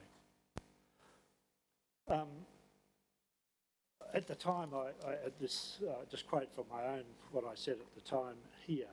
While its yield, this referring to Emu Creek, might be 10,000 megs per year in theory, when you take into account factors like the needs of irrigators downstream of Emu Creek, the environmental flow, the depletion of Wivenhoe Dam inflow, seepage and evaporation, the distance, 46 kilometres, and the cost of construction of the necessary pipeline to the Peachy Reservoir, the electricity cost in pumping and taking into account the 420 metre lift, the cost of construction, say conservatively, I said at that time 700 million, but as I said before, probably now double in today's dollars, plus pumping stations, etc.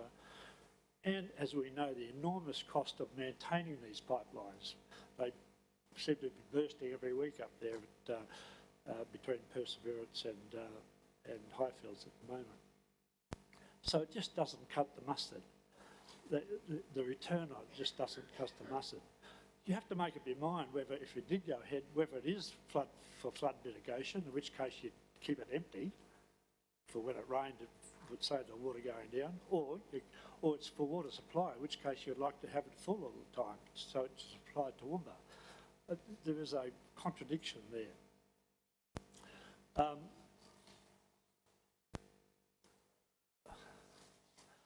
I think the difference in cost between the Emu Creek Dam and other alternatives is quite remarkable.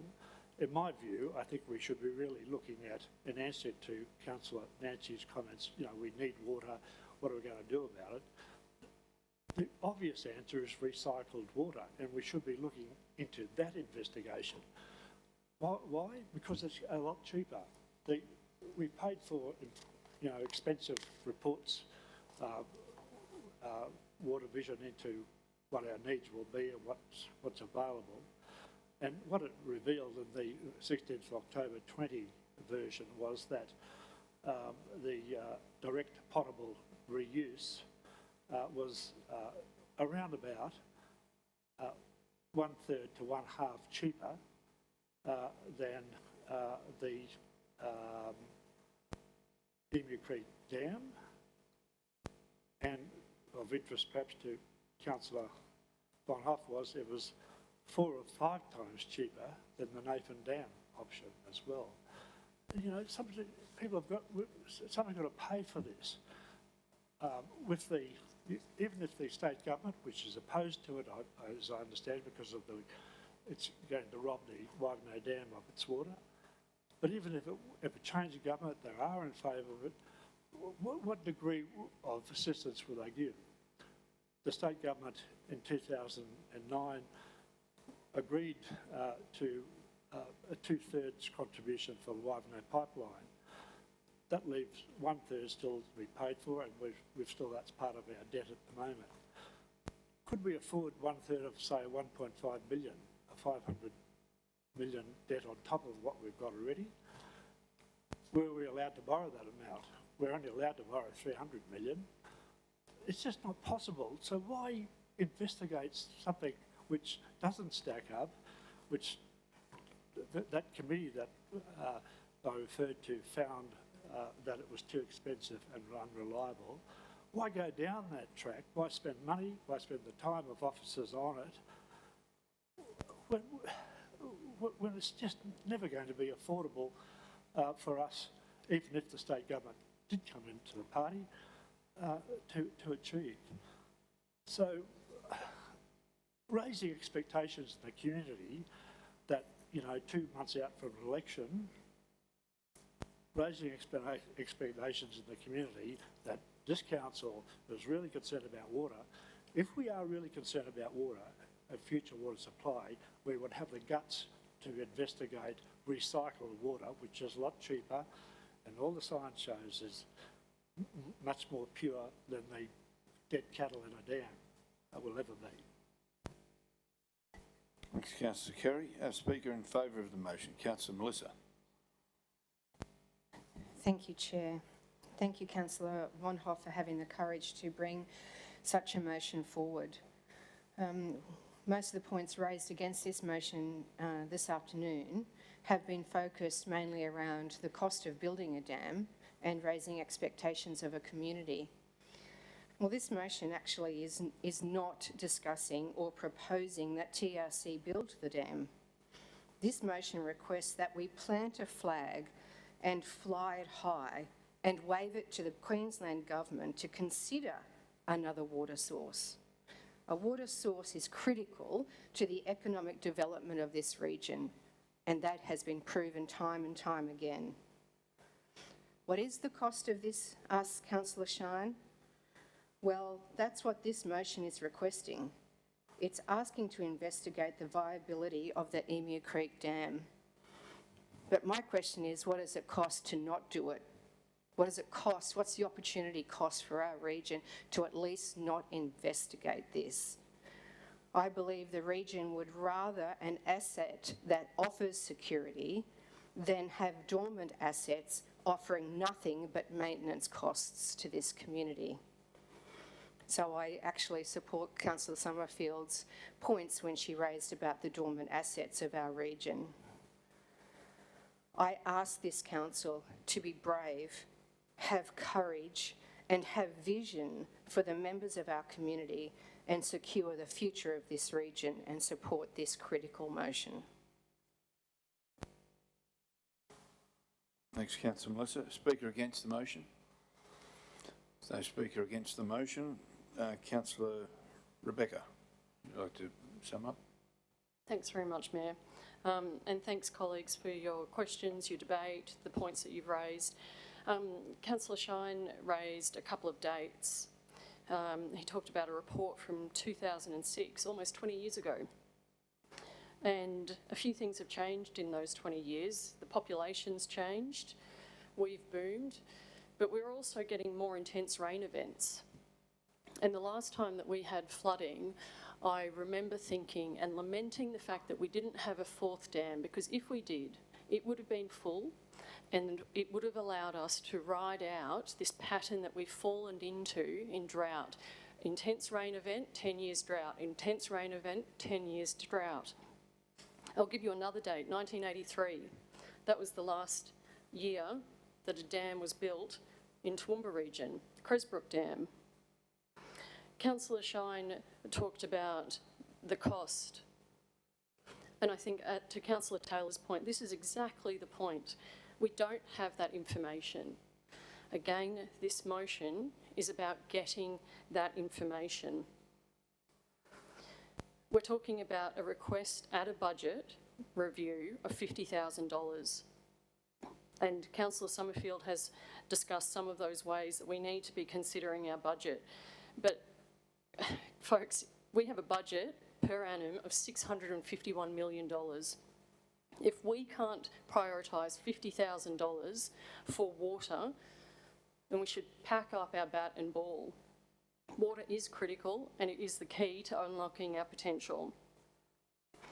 And Councillor Shine also discussed recycled water, and of course that it is and has been his prerogative over this term of council to bring forward such a motion, but that hasn't been done. Western Downs is an example of being proactive with Nathan Dam. And again, the costs of Nathan Dam have been discussed. but you might find that there's actually some more willingness at the state government level for that project. We need to flip the entire way we think about water infrastructure, not just as a council, but arguably as a state and even as a country, because how we currently look at water infrastructure is we say it's going to cost X amount to build this thing and X amount of time to pay it off. And we need to flip the thinking, because what should happen is we should look at how much it would cost to build a piece of infrastructure and then consider what that would unlock. We are in a land of drought. Drought is an inevitability, and we really have to be prioritising our water infrastructure and also thinking about the way that we even fund it. This motion that's before us is just about getting some information and planting a flag, particularly in light of the recent events with Paradise Dam. There is a real push because a lot of money is going to be prioritised to that project. We really need to plant the flag and be unequivocal to the state and the federal government that we are a region that prioritises water supplies, and we really want one so that we can continue to grow and bloom. Thank you. Thank you, Councillor Rebecca. So, councillors, the motion is there before us. I don't propose to read it out again. I guess picking up some points have been emphasised, which is around supporting a comprehensive investigation, seeking funding from the state government for that investigation, and the council request the state government is to do that body of work for the state government to consider that an amount of around about $50,000 to be considered at budget review 2. So they're the three main points. Those in favour of the motion? Those against the motion? Would like your votes recorded? Thank you. Councillor Carroll, Councillor Carey. Is that a division of the vote, Mayor? I've just asked if they want it recorded. If division of vote is called, we'll do a division of the vote, which is all councillors. You'd like a division of the vote? Yes, thanks. Division of the vote. And for the, well, we'll do that one now. Okay, division of the vote, done. Now, councillors, we move to, Jake, thank you very much. Well, you might be still here, are you, Jake? I don't go very far, actually. No, stay exactly where you are. Councillors, item number 13, any other business, any general business that's not included in the agenda? If there's none forthcoming, we will then move to item number 13, which is that one. Item 14 is the closing of the meeting. For those, John, you've been in this situation before, so you know the routine, but you might let Sarah know what we do when we close the meetings and assist her. So the items we'll be discussing are items 15.1, confidential Toowoomba to Warwick pipeline augmentation, item 15.2, new energy generation, item 15.3 is the Chief Executive's report. We have someone to move that we go into close. Moved by Councillor James, seconded by Councillor Melissa. Those in favour? Motion is carried. I'll just wait.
Councillors, we then move to item 15.1, which is Toowoomba to Warwick Pipeline, 15.1, and the recommendation therefore is before us, which is a council advised Seqwater that it agrees to proceeding with the augmentation of the Toowoomba to Warwick Pipeline by upsizing the initial 21 kilometres from Lawrence Road to the proposed Westbrook connection at a cost to council of $21,418,010 ex-GST, subject to the execution of a suitable funding agreement between Toowoomba Regional Council and Seqwater, and 2, authorise the Chief Executive Officer to negotiate and execute, it's probably those two together, the Toowoomba to Warwick Pipeline Augmentation Funding Agreement with Seqwater. Have someone move that motion. Moved by Councillor Shine.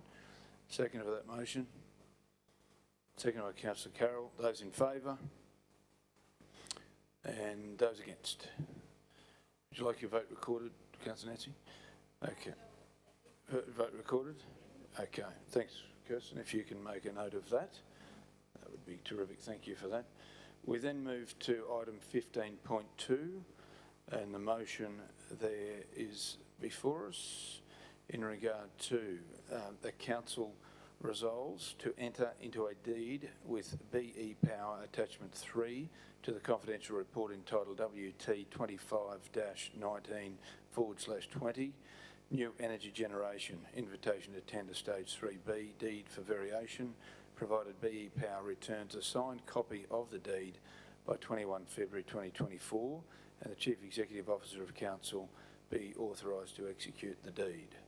Have a motion, mover of that motion. Moved by Councillor Kerry Shine. Seconder for that motion. Seconded by Councillor James. Those in favour of that motion? Okay. Those against? Would you like your votes recorded? Yeah, division of the vote, thanks. Division of the vote is requested there, so have you got those? So, yep. Councillor Melissa Taylor, Councillor Nancy Sommerfield, Councillor Rebecca Bonoff. You got those three? Very good, thank you. We then move to item 15.3, which is the Chief Executive Officer's monthly report, and the motion is that the Chief Executive Officer's report be received. So moved by Councillor McMahon, seconded by Councillor Carol Taylor. Those in favour? That motion is carried unanimously. Okay, we then move, councillors, to item 16, which is group reports, and 16.1 is the group report December 2023 Planning and Development Group, and I invite Dr Nicola to come forward for the group report.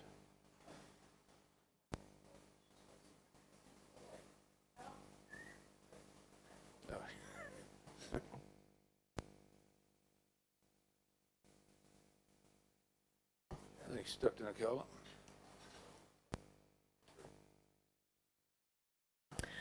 Thank you very much and good afternoon. I'm happy to take the report as read and open up to any questions councillors may have.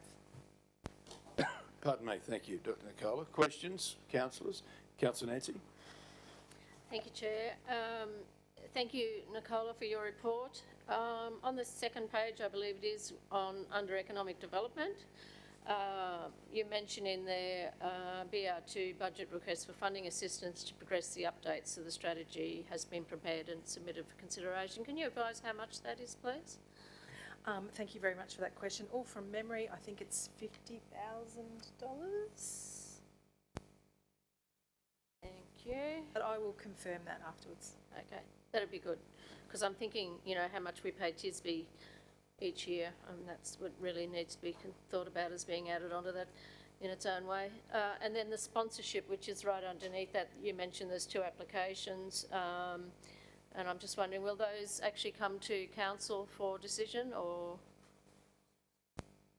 Thank you for that question. No, generally for those sponsorship applications, they're quite low amounts, so they fall within the delegation of either the manager or the general manager.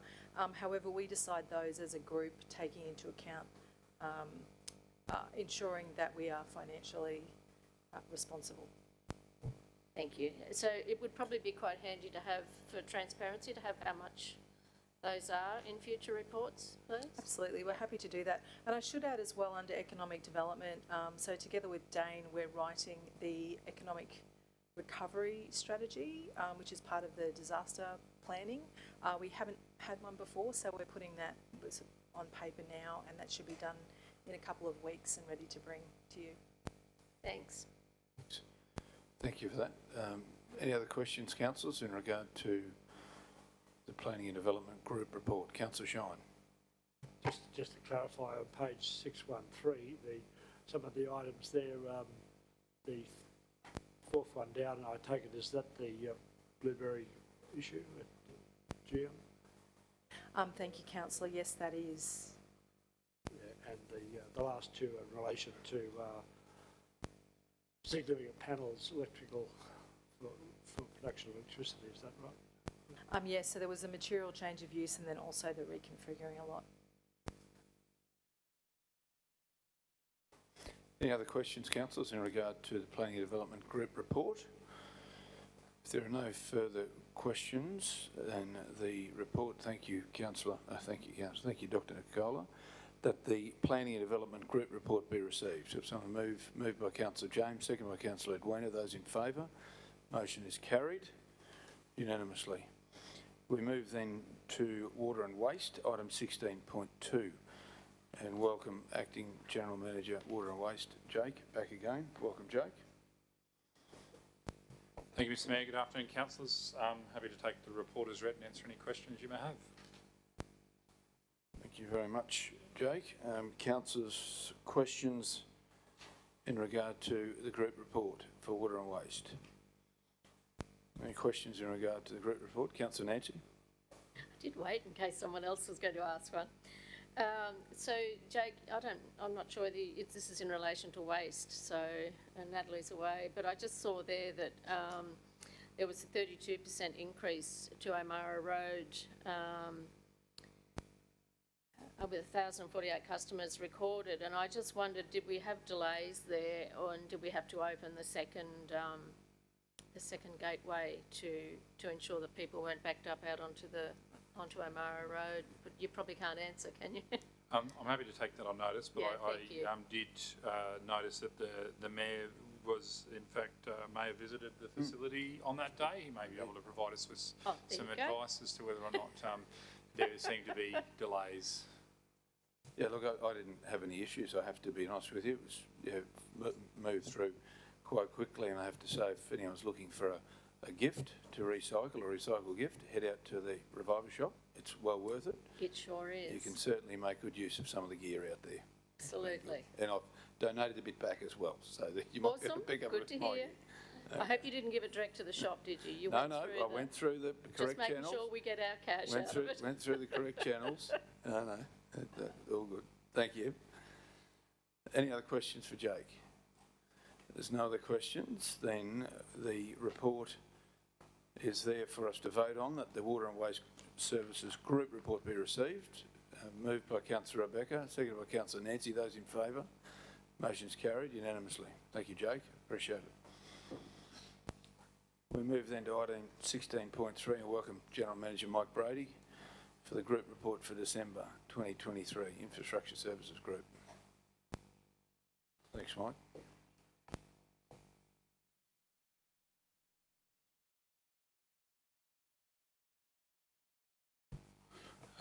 Good afternoon, councillors, and Happy New Year. The report for December 23 for the Infrastructure Services Group is tabled, and happy to take any questions. Thank you. Councillor Nancy, you have a question. This one was deferred from earlier today. I asked earlier, and you weren't actually here, Mike, so we said we'd wait until now. So it was in relation to, just trying to find it, so the lower order roads, so this is a budget question first, and then I've got a couple of others. The lower order roads, it's $2 million and only 5% or $184,000 spent so far in the financial area. And I'm just wondering, we're now, middle of January, and you've got to spend $2 million and get all those. And I did note, might have been in your report, you talk about what you plan to do and there's quite a bit of work there. I'm just wondering, do you see yourself completing all that work and spending that $2 million by completing all that work in that time? Yes, is the answer there. It may sort of, the March, April is probably when those first half dozen projects will get completed. And in December, this report's as of December. So I've checked in again today to exactly where the team's at. So it may be, weather permitting, sort of around Easter time for that first lot of work.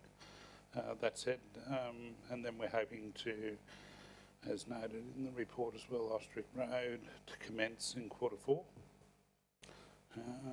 on ground. So the designs is what's the early time and everything, effort's going into it. So that's all got to be done before we can go out in the field. But it's always been scheduled, the construction, for the second half of the year. So we'll get into it over the next couple of months. Okay, I just worry that there'll be wet weather and it'll be July and it hasn't. Yeah. So anyway, I guess time will tell and I won't be here to worry about it. But the other question I had, and it's a combo of the finance documents we had plus this work here, and I hope I make sense. It's about asphalt, and I read where one lot had been delivered and the other not. I'm guessing, is that the northern area that hasn't been done yet? Am I on track with that? You're probably talking about the reseal program. So yeah, most of the reseal program was completed before Christmas, and some of the final section, or the main final part of that, will be completed this quarter. So that's the whole region, including Yes. the north? Yeah. Okay, terrific. Thank you. That's me.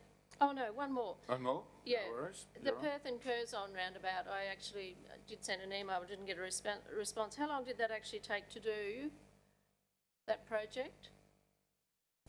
The construction phase. Yeah, to complete the project. Can I come back? I'll take those questions with notice. Yeah, okay, thank you. And could we also find out why there was no planting in the roundabout? It's that bare old hard, hot concrete roundabout. Thanks. Yeah, it's in respect to that second query, it's basically a similar design to the one that's adjacent to it. So as you would see, that they've basically gone with hard, or that sort of landscaping hard design there. So its ability, we try to, you've got to have a roundabout of reasonable size to actually be able to maintain it and actually have plantings that are worthwhile putting in there. So that's, but there's been a fair bit of work done with the drainage. If you look at that, the type of bluestone work that's been done. So there's been an effort to make the aesthetics of that work look reasonable. Yeah, so I think it's overall a pretty good outcome. Yeah, I just think, we're a garden city and we keep talking about our green strategy, and we've got another resolution with about 1 million trees being planted, which is mind-blowing, but we do have that resolution before us and we have to support it and respect it. I just wonder, with that sort of thing, I always think of Vince Sorrenti. I don't know whether any of you have ever watched Vince Sorrenti, but he always talks about concrete and he loves his concrete. He's Italian. Anyway, thank you. I'll just get that off my chest. You should apologise to it. Councillor Melissa? Thank you, Chair. Thanks for your report, Mike. Just a question on what I would term regular council work in ISG area, as opposed to the DRFA work.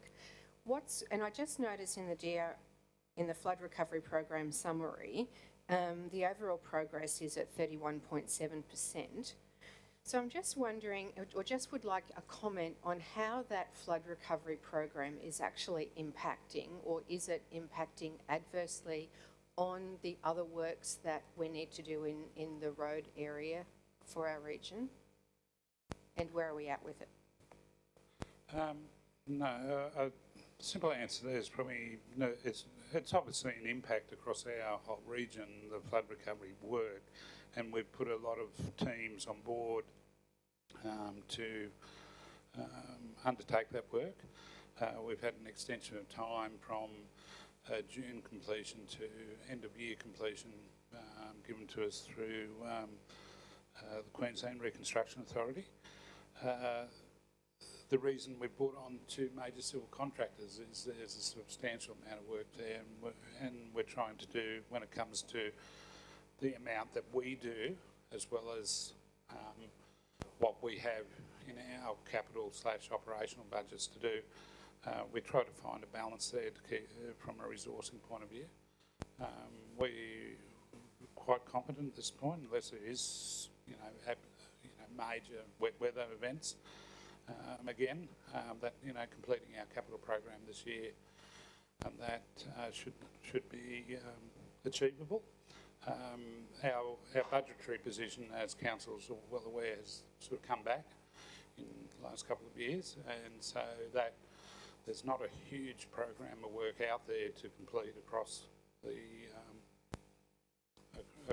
region in the capital space, but that's well underway what there is to do. So that's being undertaken, and we're on program to complete it this financial year. Thanks, Councillor Melissa. Now, Councillor Carroll, Councillor Kerry, Councillor Tim. Thank you, Mr Chair, and thanks, Mike, for the report. Just wondering about Newman Road. Is it still on track to be completed in January, late January? It's just as we know, they've had the school, they've had the damage from the events and everything else. It's causing a tremendous amount of angst out there in the community. It is a major road, and it just, I've been telling everyone, the end of January, I hope that is going to be where it finishes up, because I am aware that we need to do flood recovery works on Shepherd Road, which is the detour. Yeah. Thanks. Look, I'll come back with a response there. I'll take this question without notice if I could. And if I could just add to that, Mr Mayor, if we could possibly put something in the on-our selection about that when you do have that information, that'd be really great. Thanks, Mike. Election day. Yep, thanks. Thank you, Councillor Carroll. Councillor Kerry. Thanks, Mike. Hopefully this is possible, but in relation to the first report this morning, the Group Key Priority Projects report, page 24 of Law Books, under Infrastructure Services, just refers to the Cools Road Highfields rehabilitation. I noticed that the revised budget is $2,400,000. The year-to-date revised budget is $445,000, but the actual is about $1,185,000. Does that, and it's 50% completed, does that sort of indicate that it's going to be substantially dearer than the revised budget of 2.4, probably? No, I don't. The 2.4 is the upper, I think it's the upper end of it, but the 445 is more of a cash flow that sits under the our budget, which probably needs adjustment, so we'll make sure that that's appropriately adjusted at BR2. I'll take that on note, that one. So that just on face value, it's pretty much on track. Yes. Yeah. Likewise, the Highfields O'Brien one, which is over years, you expect it to vary, one assumes. Yeah, and the funding indicated there is for the current financial year only. It's actually, as council's aware, I think it's a $17–18 million project once we get into it in forthcoming years. Yep. Thanks, Mike. Thanks, Councillor Shine. Councillor Tim. Thanks, Chair. Mike, couple of questions, probably easy. I welcome new footpaths. Greenwater to Marina, why is it a temporary footpath?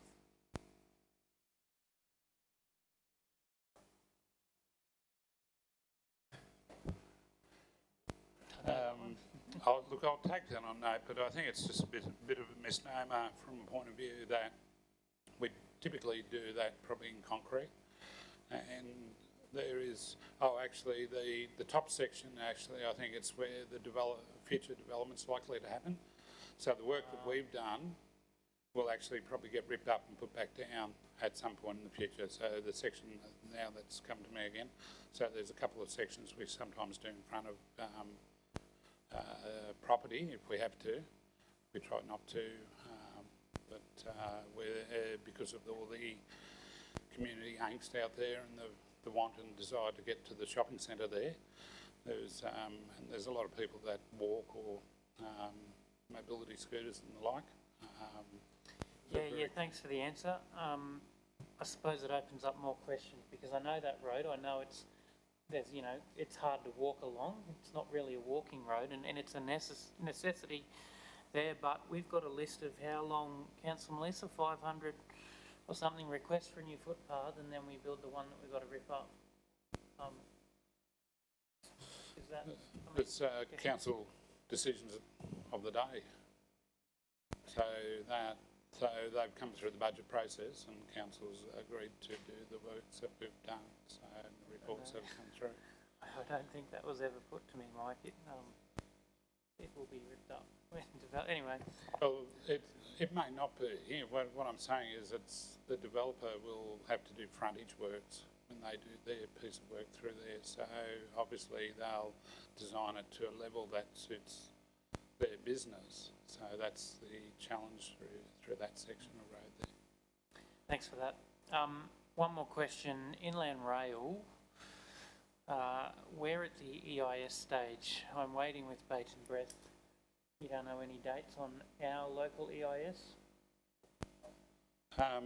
My understanding was B2G was going to be coming out early this calendar year for that, but I have also heard murmurs that it might be later. But yeah, we're waiting on being informed on that for the border to Gowrie.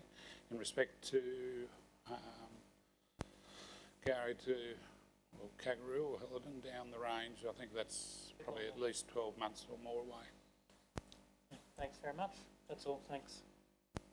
Just before I go to Councillor Carroll, there's been some very positive feedback in regard to that Greenwell Street footpath as well from a lot of folk out there. I think council's all received an email in regard to that. So it's interesting when we talk about standards and what people actually appreciate for what it is, and you can do a hell of a lot more footpath in that way that would keep things moving than the other. So it's an interesting dynamic and balance of how you do it. Yeah, I'm happy with the answer. Like, don't get me wrong. You know what I mean? Like it's an interesting one. Councillor Carroll.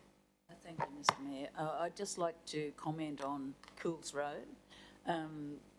Whilst everyone else broke up, our team out there continued that section of Cools Road, and it is, I know the community out there has been very frustrated about the road, but it's a huge job, including the drainage that's involved in that as we get further down to the south. So the middle portion's actually been done, and it is actually amazing. There's some landscaping to be done there, but there's asphalt on it, which is really much quieter for there. It's been calmed, it's been narrowed down, and trying to, stop the rat run through there.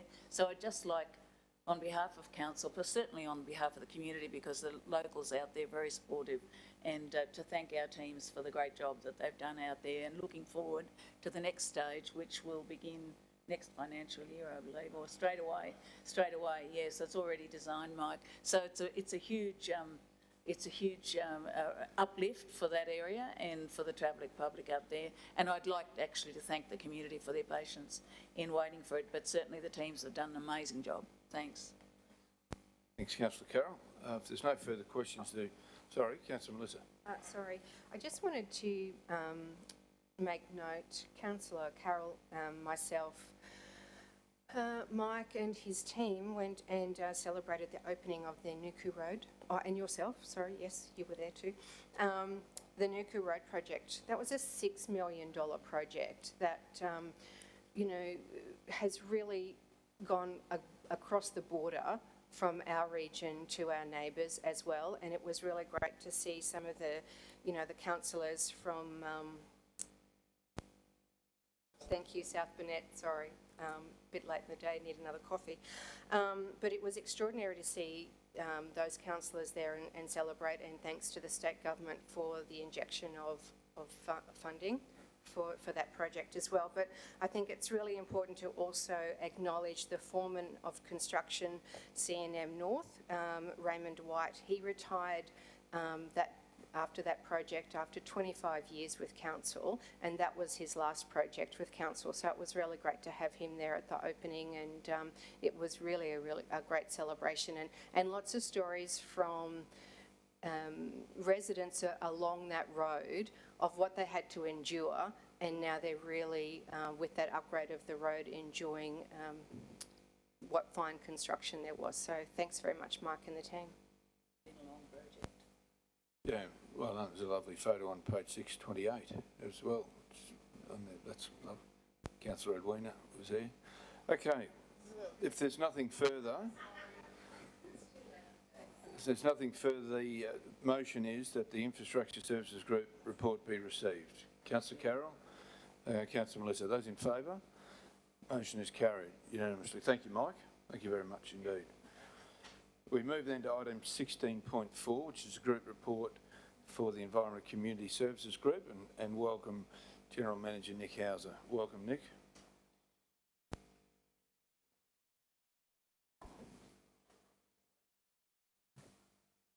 Thank you, Mayor Jeff. Good afternoon, councillors. The group report for Environment Community Services is included in your agenda papers. I'm happy to take all of the questions that you've got for me. Okay. Councillor Melissa and Councillor Tim and Councillor Carroll. They're very quick, Carol. They're very quick. Thank you, Mayor. Thanks, Nick, for the report.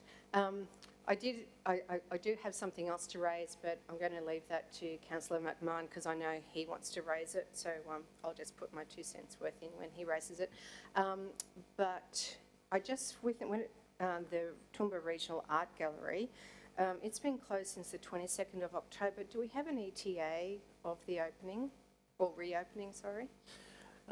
Not a firm date yet. So it was closed for some of those insurance repair works. We've replaced floors and carpets and ceilings. Unfortunately, through the storm period again over Christmas time, there's been another leak identified that we're addressing now. So look, we're very hopeful. We're doing our best to get it open, but I just don't want to commit to a date yet because it could move by a week. Thank you. I didn't realise that there'd been another issue, so thank you. Thank you. Councillor Tim. Thank you, Chair, and thank you, Councillor Melissa. Yeah, there's some intricacies with that, but Nick, great to see you finally. We're in this position. I need to ask some hard and significant questions concerning the work I've been up to lately, and I thank you for, with conversation with you, this was the appropriate time to raise them, and you know they're coming. So I'll start from the start. We've been working fairly hard since the start of the year and actually before Christmas concerning some issues that have come up with Council's Animal Management Centre. There is at present a large campaign out after a dog died 3 days after it was in animal management, and really forced us to look at our policies and practices as a council. I have been consulting with the community on this, and it's, I suppose, unearthed a whole bunch of maybe subsidiary or other issues, but I think they all contribute to us perhaps needing to change the way we do things in animal management. So I wanted to ask them to you one at a time and just get your thoughts on this. So first of all, Nick, if I could, in your report, it talks about, so we do a recruitment drive for registrations, and it's really pleasing in my books that your report, there's 680 new pet registrations since we've started this recruitment drive. So first question is, can you tell us how more registrations makes council's job easier or makes our systems work better when we have more animals registered? Thanks, Councillor Tim. Look, registration is a really important part of being able to identify an animal's owners. It helps us return those animals to their owners if they're lost or escaped for any other reasons. So it's that's a very important part of responsible pet ownership. Thanks for that. And I got my number wrong. It was 890 new ones, not 690. But As far as our animal management centre, so if you have a wandering stray abandoned animal late at night, we have drop boxes there where you can put the pet in, and then I've been told from an operational level that our officers, first thing in the morning, and I will say I think our officers are amazing people and do a great job within the legislative guidelines, check that first up. So if it shouldn't be past sort of 8:30 a.m. that the animals are being taken from them and removed and placed accordingly in those overnight drop boxes. Is that a sort of correct statement? Yeah, that's correct. Good. So I'm wondering about, there's days, and we're staffed every day of the year, but some of those days is only for sort of 3 hours. So what if a pet comes in, if we open 8 till 11 on a day, and then a pet comes in at 1 p.m. and there's no one there, therefore then put in those drop boxes until the next morning, right? So we could be, worst case, midday-ish to 8 a.m. the next day. I'm wondering if we can look at staffing hours so that there is an afternoon shift or an on-call or some process changed of how we're doing things now. As when those 3-hour shifts, if you're busy or at work and you can't get there, you've got to wait till the next day to get your pet out, if that's what you're going to do. So afternoon, evening shifts, is that something that can be looked at in regards to how we do things? Yeah, we can have a look at that. We're having a look at that now. So there's probably all sorts of options that might be available. They all come at a cost and got budget impacts, but we can work through those things and come up with some other ways of doing what we do. So can I thank you for your answer. Can I pry when you say looking at that now, what does that mean for, does it need to be more advocacy from this end, or you're happy to take it from an operational point of view? No, I can take that from an operational point of view. We'll have a look at what available staff resources we've got, what our budget looks like. If we're within budget, we can make those changes operationally. If it's dramatic changes to levels of service that require additional funding, I have to come back to council. But the team's, working through all sorts of scenarios. And, like you said, it might be an extension of our hours. It might be some split shifts where we do something in the afternoon. We might try and put more people on when we're there in the morning. We'll just look to see how we might increase the spread of hours, what that looks like. Yeah, thanks for that. I welcome ongoing conversation to really make some changes in that, so that's good. It's an operational issue, but I will raise it with you. When our management staff, animal management staff, upload the details of the pet who is in the animal management centre, the information coming to me is that those are quite often incorrect or contain in the description information that doesn't match the picture, or the information is ambiguous, that it doesn't really help. Now, I can't identify every dog breed or mix thereof, but I think when we start talking about the colours and stuff, that's pretty easy information. It might be a software issue, but are we able to do things different in how that information is uploaded and look at those processes there? Yeah, some of those things have come to our attention. We'll have a look at that. I'm not sure what's behind it. I don't know if it's a keying error at the time or whether the file gets corrupted through uploading through the software. I don't know what the answer is, but I've seen a couple of examples of that. So we'll have a look to see if we need to do better in that space. Yeah, thanks, Nick. I appreciate, again, follow-up and being briefed when we've got to the bottom of that. Another few issues, if I could, Chair. I know I'm talking, but that's kind of important, so I'll continue. We have, throughout council, a significant volunteer base. And the idea that we could use volunteers, the kind of people that really want to help out in working in our animal management centre. Now, I know there's all sorts of legalities around that. It's actually not lovely work if you're a pet lover, but the idea of having volunteers working within our animal management, I mean, if we're talking staff and budget implications, there's volunteers who could help out with that. Is there a way we can look into doing that? Oh, look, we can always have a look at it. That one's probably got a few more hairs on it, but yes. and implications, but we can explore what might be possible there. It's not one I could commit to here. No, Councillor Tim would need to have a look at that. There's a bit that goes I'm very with aware volunteers. of that, but I'd love to raise the idea with you. Nick, thanks for your questions. My last one is, I suppose, around, I did actually Googled this, and Ipswich Council got rid of their overnight drop boxes completely in 2019. Now, if we were to go down that path or investigate doing so, and I'm not asking for that to happen, I'm saying it may lead to pets roaming, it may lead to pets being taken to vets, which otherwise sometimes don't want them. It may lead to pets being brought in other people's homes. So have alternatives been looked at to our overnight Dropbox centres? Because I think that's where a few of the issues are coming from. Yeah, look, we probably haven't looked at it in recent times. We went to this arrangement for a particular reason at the time. I'm not, that'd all be part of that extension of after hours levels of service that we're looking at. So maybe if we increase our hours of staffing after hours, the need for those drop boxes probably diminishes. Yeah, thanks, Nick. And I think it's, they're all added together. Last one, Chair, thank you for staying with me. We review our fees and charges annually. And they're all, I think when I look at the schedule, which is very, very long, it's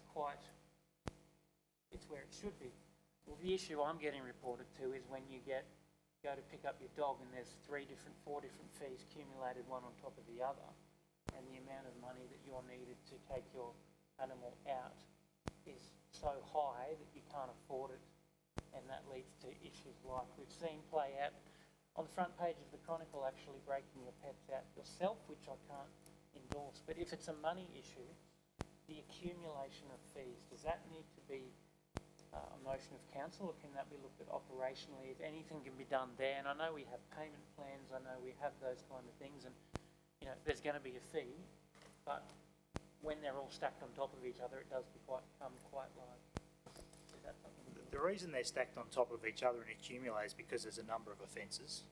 So there's probably an unregistered dog, not microchipped animal, wandering or roaming. So there's a number of offences that have been committed, and therefore a number of infringements that apply, and that's why it becomes such a large number of fees. In terms of payment and hardship provisions, I'm not sure, Councillor Tim, I'd need to have a look at what arrangements we can make there, but I do appreciate that. They do add up and become quite significant numbers, but they're all avoidable if you register your pet and microchip your pet like you're required to. Thanks, Nick.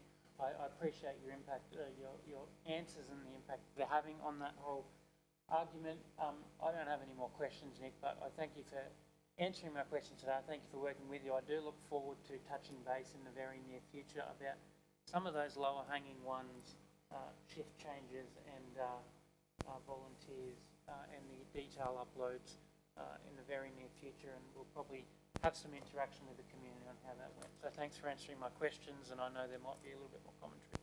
Thanks. Thanks, Councillor Tim. Councillor Carroll, you indicated you'd like Yes, to I make did, comment. Mr. Mayor. Thank you very much, and thank you, Nick and Tim, because this has been a very upsetting time, and certainly as an animal lover, I've taken it all quite personally.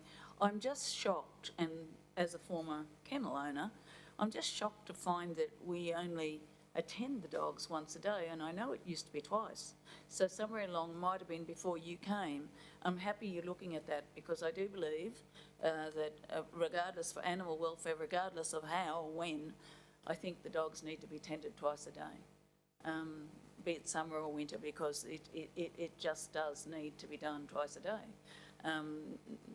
Not just for their welfare as far as feeding, checking water and stuff is concerned, but certainly also if something should be gone amiss with them, then it gives time to get some assistance for that.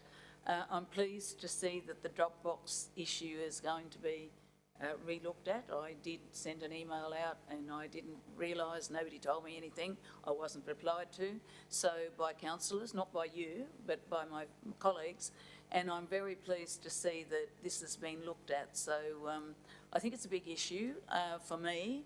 My animals have always been paramount in my life, my whole life, but even more so now that I'm on my own. So it is very important to me, and I have to say, regardless of what anyone thinks around this table, animals are family, and you shouldn't have them unless they're going to be family, and you should do everything you can to keep them right. But there is a time there is a time when you can't always, and I remember our present-day CEO one day at a food and wine or something that we had, no, it was Cobb & Co, and there was a beautiful lab dragging a thing, and Mr. Brian Pigeon, I was very upset, and I was holding the dog, and this is a long time ago, I think I was Mayor of Cambodia, and Mr. Brian Pigeon went and found the registration tag and rang up to see who owned the dog.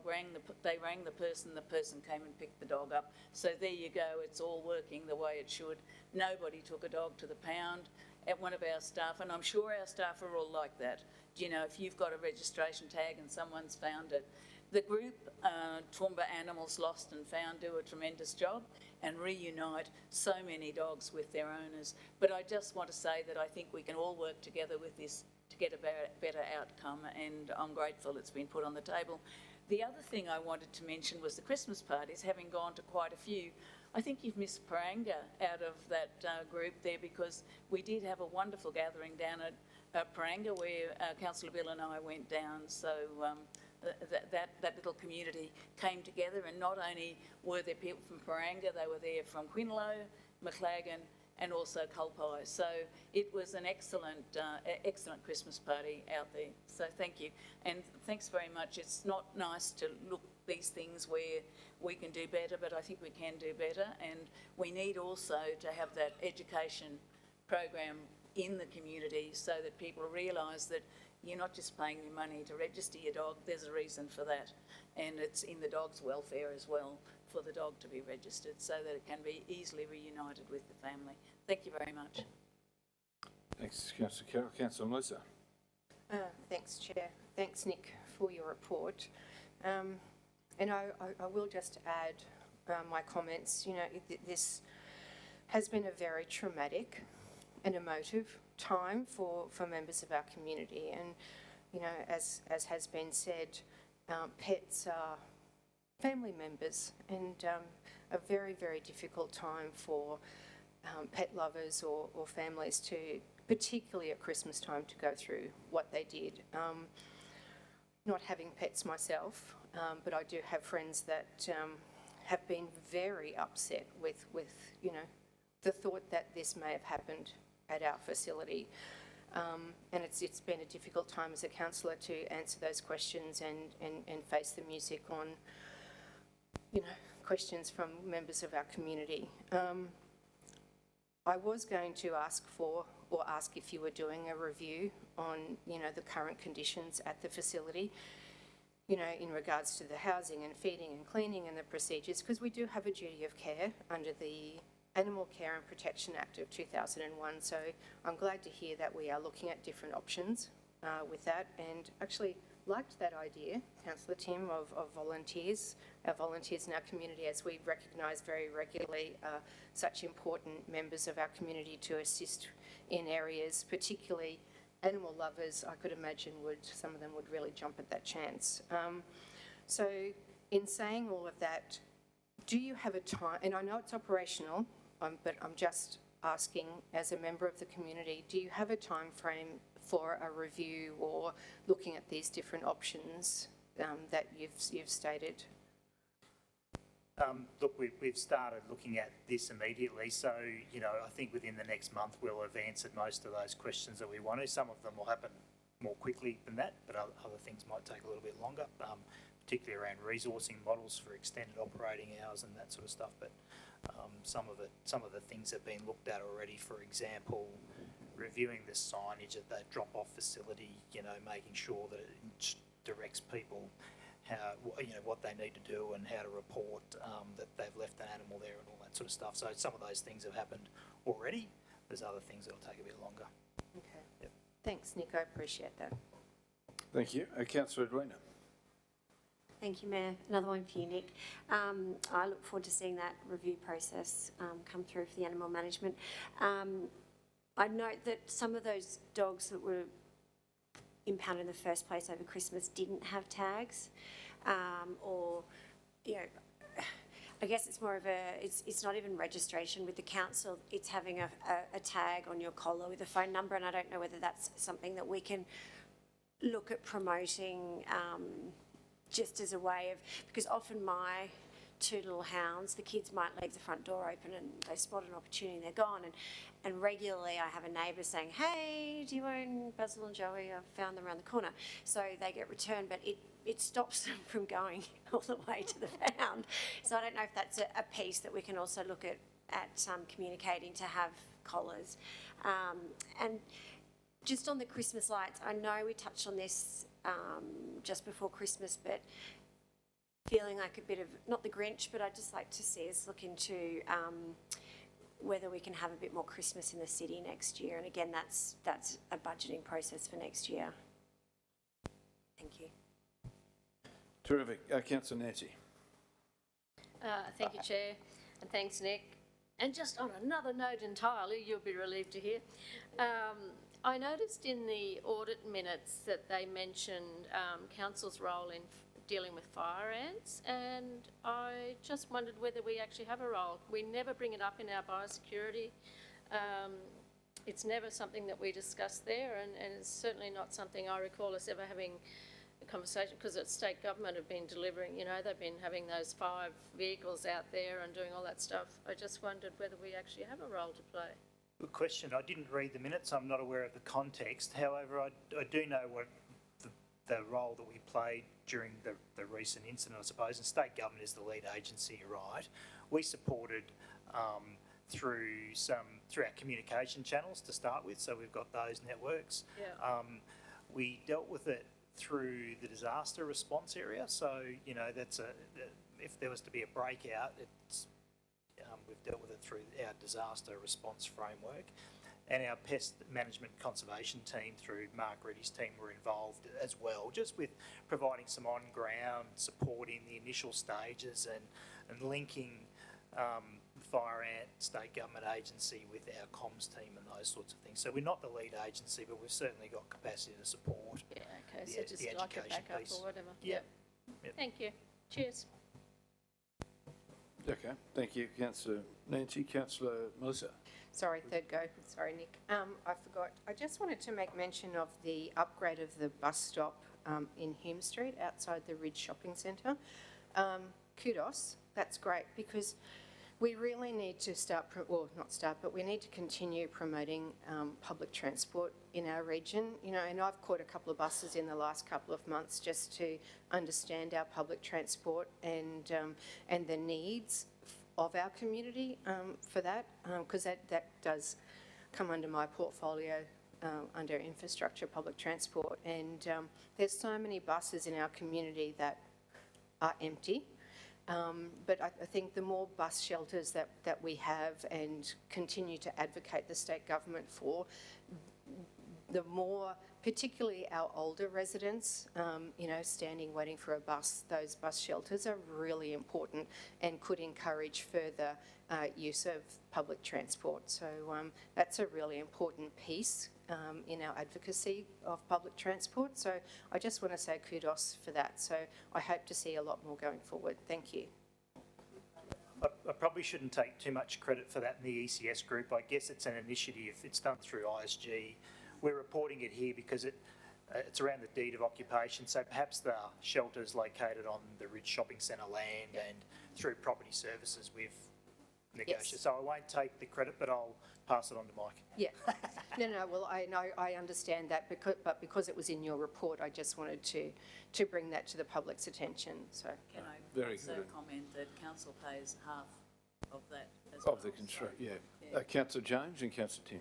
So thanks, Mayor. Not to draw you back to the conversation having before, but just even maybe to try and tie it up. Just wanted to say as well. Obviously, yeah, it is an issue. Obviously, that's caused quite a bit of emotion, and rightfully so. We know it's something that's very close to a lot of people. So, but I just think, Nick, for yourself and the staff there as well, thank you for your attentiveness to it. I know, obviously, as you know, as this sort of things I suppose public doesn't see as soon as it broke, and you're made aware of it. I know, and you've been working towards looking at whatever options exist there as well. But also, just as well, I think to. Definitely it's an opportunity, as I said, to work together with community. We hear feedback, we get that opportunity to look at, can we make our practices better, but also for the people that we have there at the moment. And you're right, having, and we all have at different stages been there, two are animal lovers. I mean, I know it's something that's quite traumatic to them. I mean, and you know, and I've seen it and spoken with them around that. But so I think it's obviously for them as well, noting obviously that if there's other ways we can support them to make it a better outcome, that's something, you know, we see where we get a better outcome for community, which we've obviously heard through different channels, and now obviously an opportunity internally to get that feedback as well. I think there's a great opportunity here where we can work, you know, with community, with feedback, with our staff, and work out what can we do? Are there better things that we can do? Are there better things that can be put in place? But I think it's, yeah, no, I just wanted to say I think to yourself and the staff that are involved in it, which is not a large team, that I know it's something that you've worked on, as I said, as soon as this has come up. So look forward to seeing what comes back. Thanks. Take that as a comment. James, Councillor Tim. Oh, thanks, Chair. Look, Nick, just wrapping up, happy to move or second, but just wanted to circle back and say thanks for taking my questions and a lot of community angst on board, and I really appreciate that. And I must conclude by, it is in your report, thanking the staff for what they've done, and I remember myself coming home from my mother's house on Christmas night with a car full of screaming kids and a gut full of pudding, and there'd been just a huge storm come through to see council officers out Christmas night in force, getting stuck into the many trees that had come down in that. So that's the kind of staff we have here, whether it's cutting down the trees or in the Animal Management Centre. I really thank them for their work and their service to the community, and we can always do better, and it's good to have those conversations transparently and bring the community on board. So thanks very much, and happy to move, unless my councillor colleague wants to, happy to move the Environment and Community Services Group forward. No other questions? If there's no other questions, the recommendation is that the Environment and Community Services Group report be received. Moved by Councillor James, seconded by Councillor Tim. Those in favour?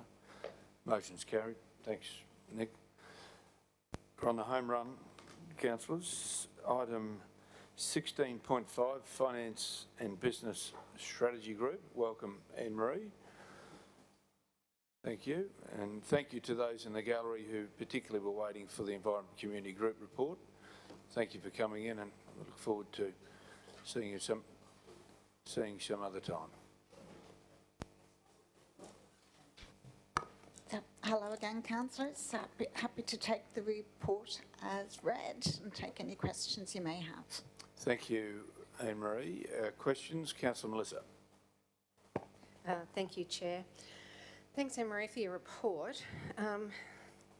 Just a question about the website. And I know I've brought this up time and time again. Just wondering how we're going, because I tried to have a look for something today on the website, a media release in particular, and when I did, oh, now I've lost it, it came up, I think it's at 404, page not found.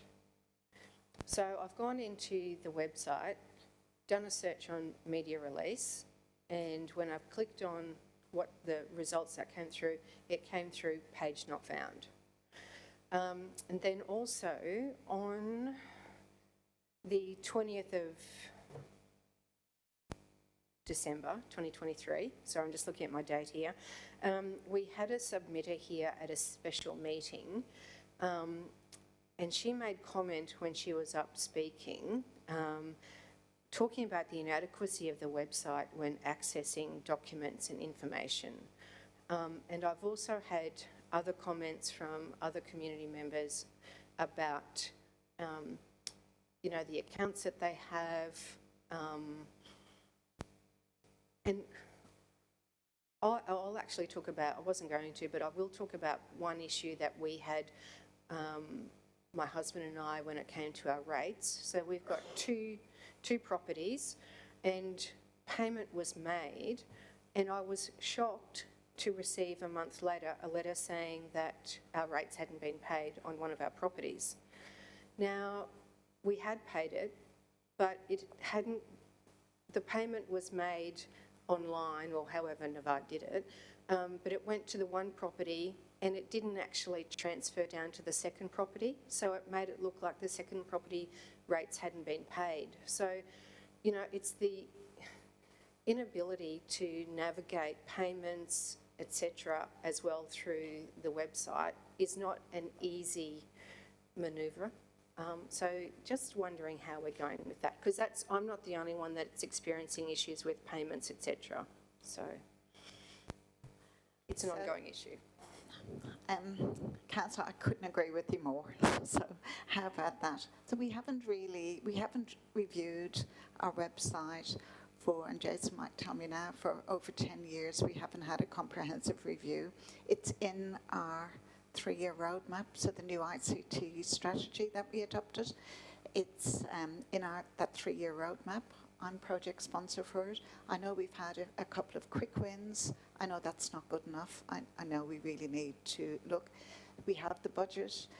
Resourcing is still a challenge for us within the ICT. I think we've got 28% vacancies, actively recruiting, and Australia-wide there's a shortage of in this particular space. So how about I'll get back to you with an information session, how we're going with, what the plan is, and we certainly have got a plan, and just take you through that, what we've achieved so far, what the plan is, and how we're going against that. That'd be great, because poor Navad, he did cop it when I got this letter in the mail saying our rates hadn't been paid. I said, I'm a councillor, I can't have that happening. He said, I promise I paid it. So that would be really helpful. And also for us to be able to answer, questions from the community about the website, because that, absolutely, particularly in today's day and age, that is a go-to tool for council. So it's really important. That'd be great. Thank you. Thanks, Councillor Melissa. Councillor Rebecca. Councillor Edwin. Thanks, Mayor. Just a request for potential, thanks Anne-Marie, by the way, a request for potentially some information. I see our Net Promoter Score is listed there again, and I wonder if in the section underneath the actual score, can we get, I know we've got year to date and the month result, but can we get some tracking? Because I think that, what we want to see is an improvement, and if that would be possible, I think that would be really helpful information. And again, it's one of those things, we don't like what we're seeing, but the fact that we are seeing it, I think, is to be commended, because that is a step in the right direction. So thank you very much. I think this is like month 3 of seeing that, so thanks. Thanks, Councillor Rebecca. It doesn't sound all that exciting. A Net Promoter Score of 0 is 0.00, but it is an improvement on where we've come, and you can see the numbers underneath there where you've got promoters of 2 and 1 and 3, etc., as it goes. So devil's in the detail with a lot of these things, I guess. Councillor Edwina. Thank you, Mayor. Anne-Marie, I was actually going to comment on the Net Promoter Score too. Moving to 0, which is a positive. At least it's in the right direction. I'd love to see that with a little plus in front of it next time. But we're getting there slowly but surely. I know retention's a problem, and it's a little bit concerning that our new starters, we had 6 and we had 15 exits, but I guess maybe that's cyclical, being December, people like to finish up before Christmas, that sort of thing. But I guess, again, if we can work on that Net Promoter Score, then hopefully that will turn that around. And I guess that's more just a comment. I was looking at page 638, and with Tempo, you've got one staff member who's moved to a permanent position. And I was just wondering when the next intake is, or will there be another round of promotion coming up? Yes, councillors. So we launched that programme in 2022. So what we're doing at the moment is a full review of the programme. There's been some changes in casual employment in the legislation in relation to casual employees. So the review has been focusing on our lessons learned. We know we have to provide more support to participants, and also more support to the areas that are engaging some of the participants in the programme. So we've got a revamped programme going to our next ELT meeting, so that's next week. And once our revamped programme is signed off, we will be we will be advertising for another intake. So I think the lessons learned for us is how we support our Tempo candidates and how we support the operational areas that are engaging Tempos. Thank you. Councillors, any other questions? No other questions. The motion is therefore before us, and it's the last one of the day. The motion is simply that the Finance and Business Strategy Group report be received. Moved by Councillor Kerry, seconded by Councillor Edwina. Those in favour? That motion is carried. Thank you very much, Anne-Marie. Thanks, CEO Brian. Thank you, Nick, Kirsten and Jason for hanging in there. And John, good to see you back for 2024. Happy New Year to you as well. Good on you.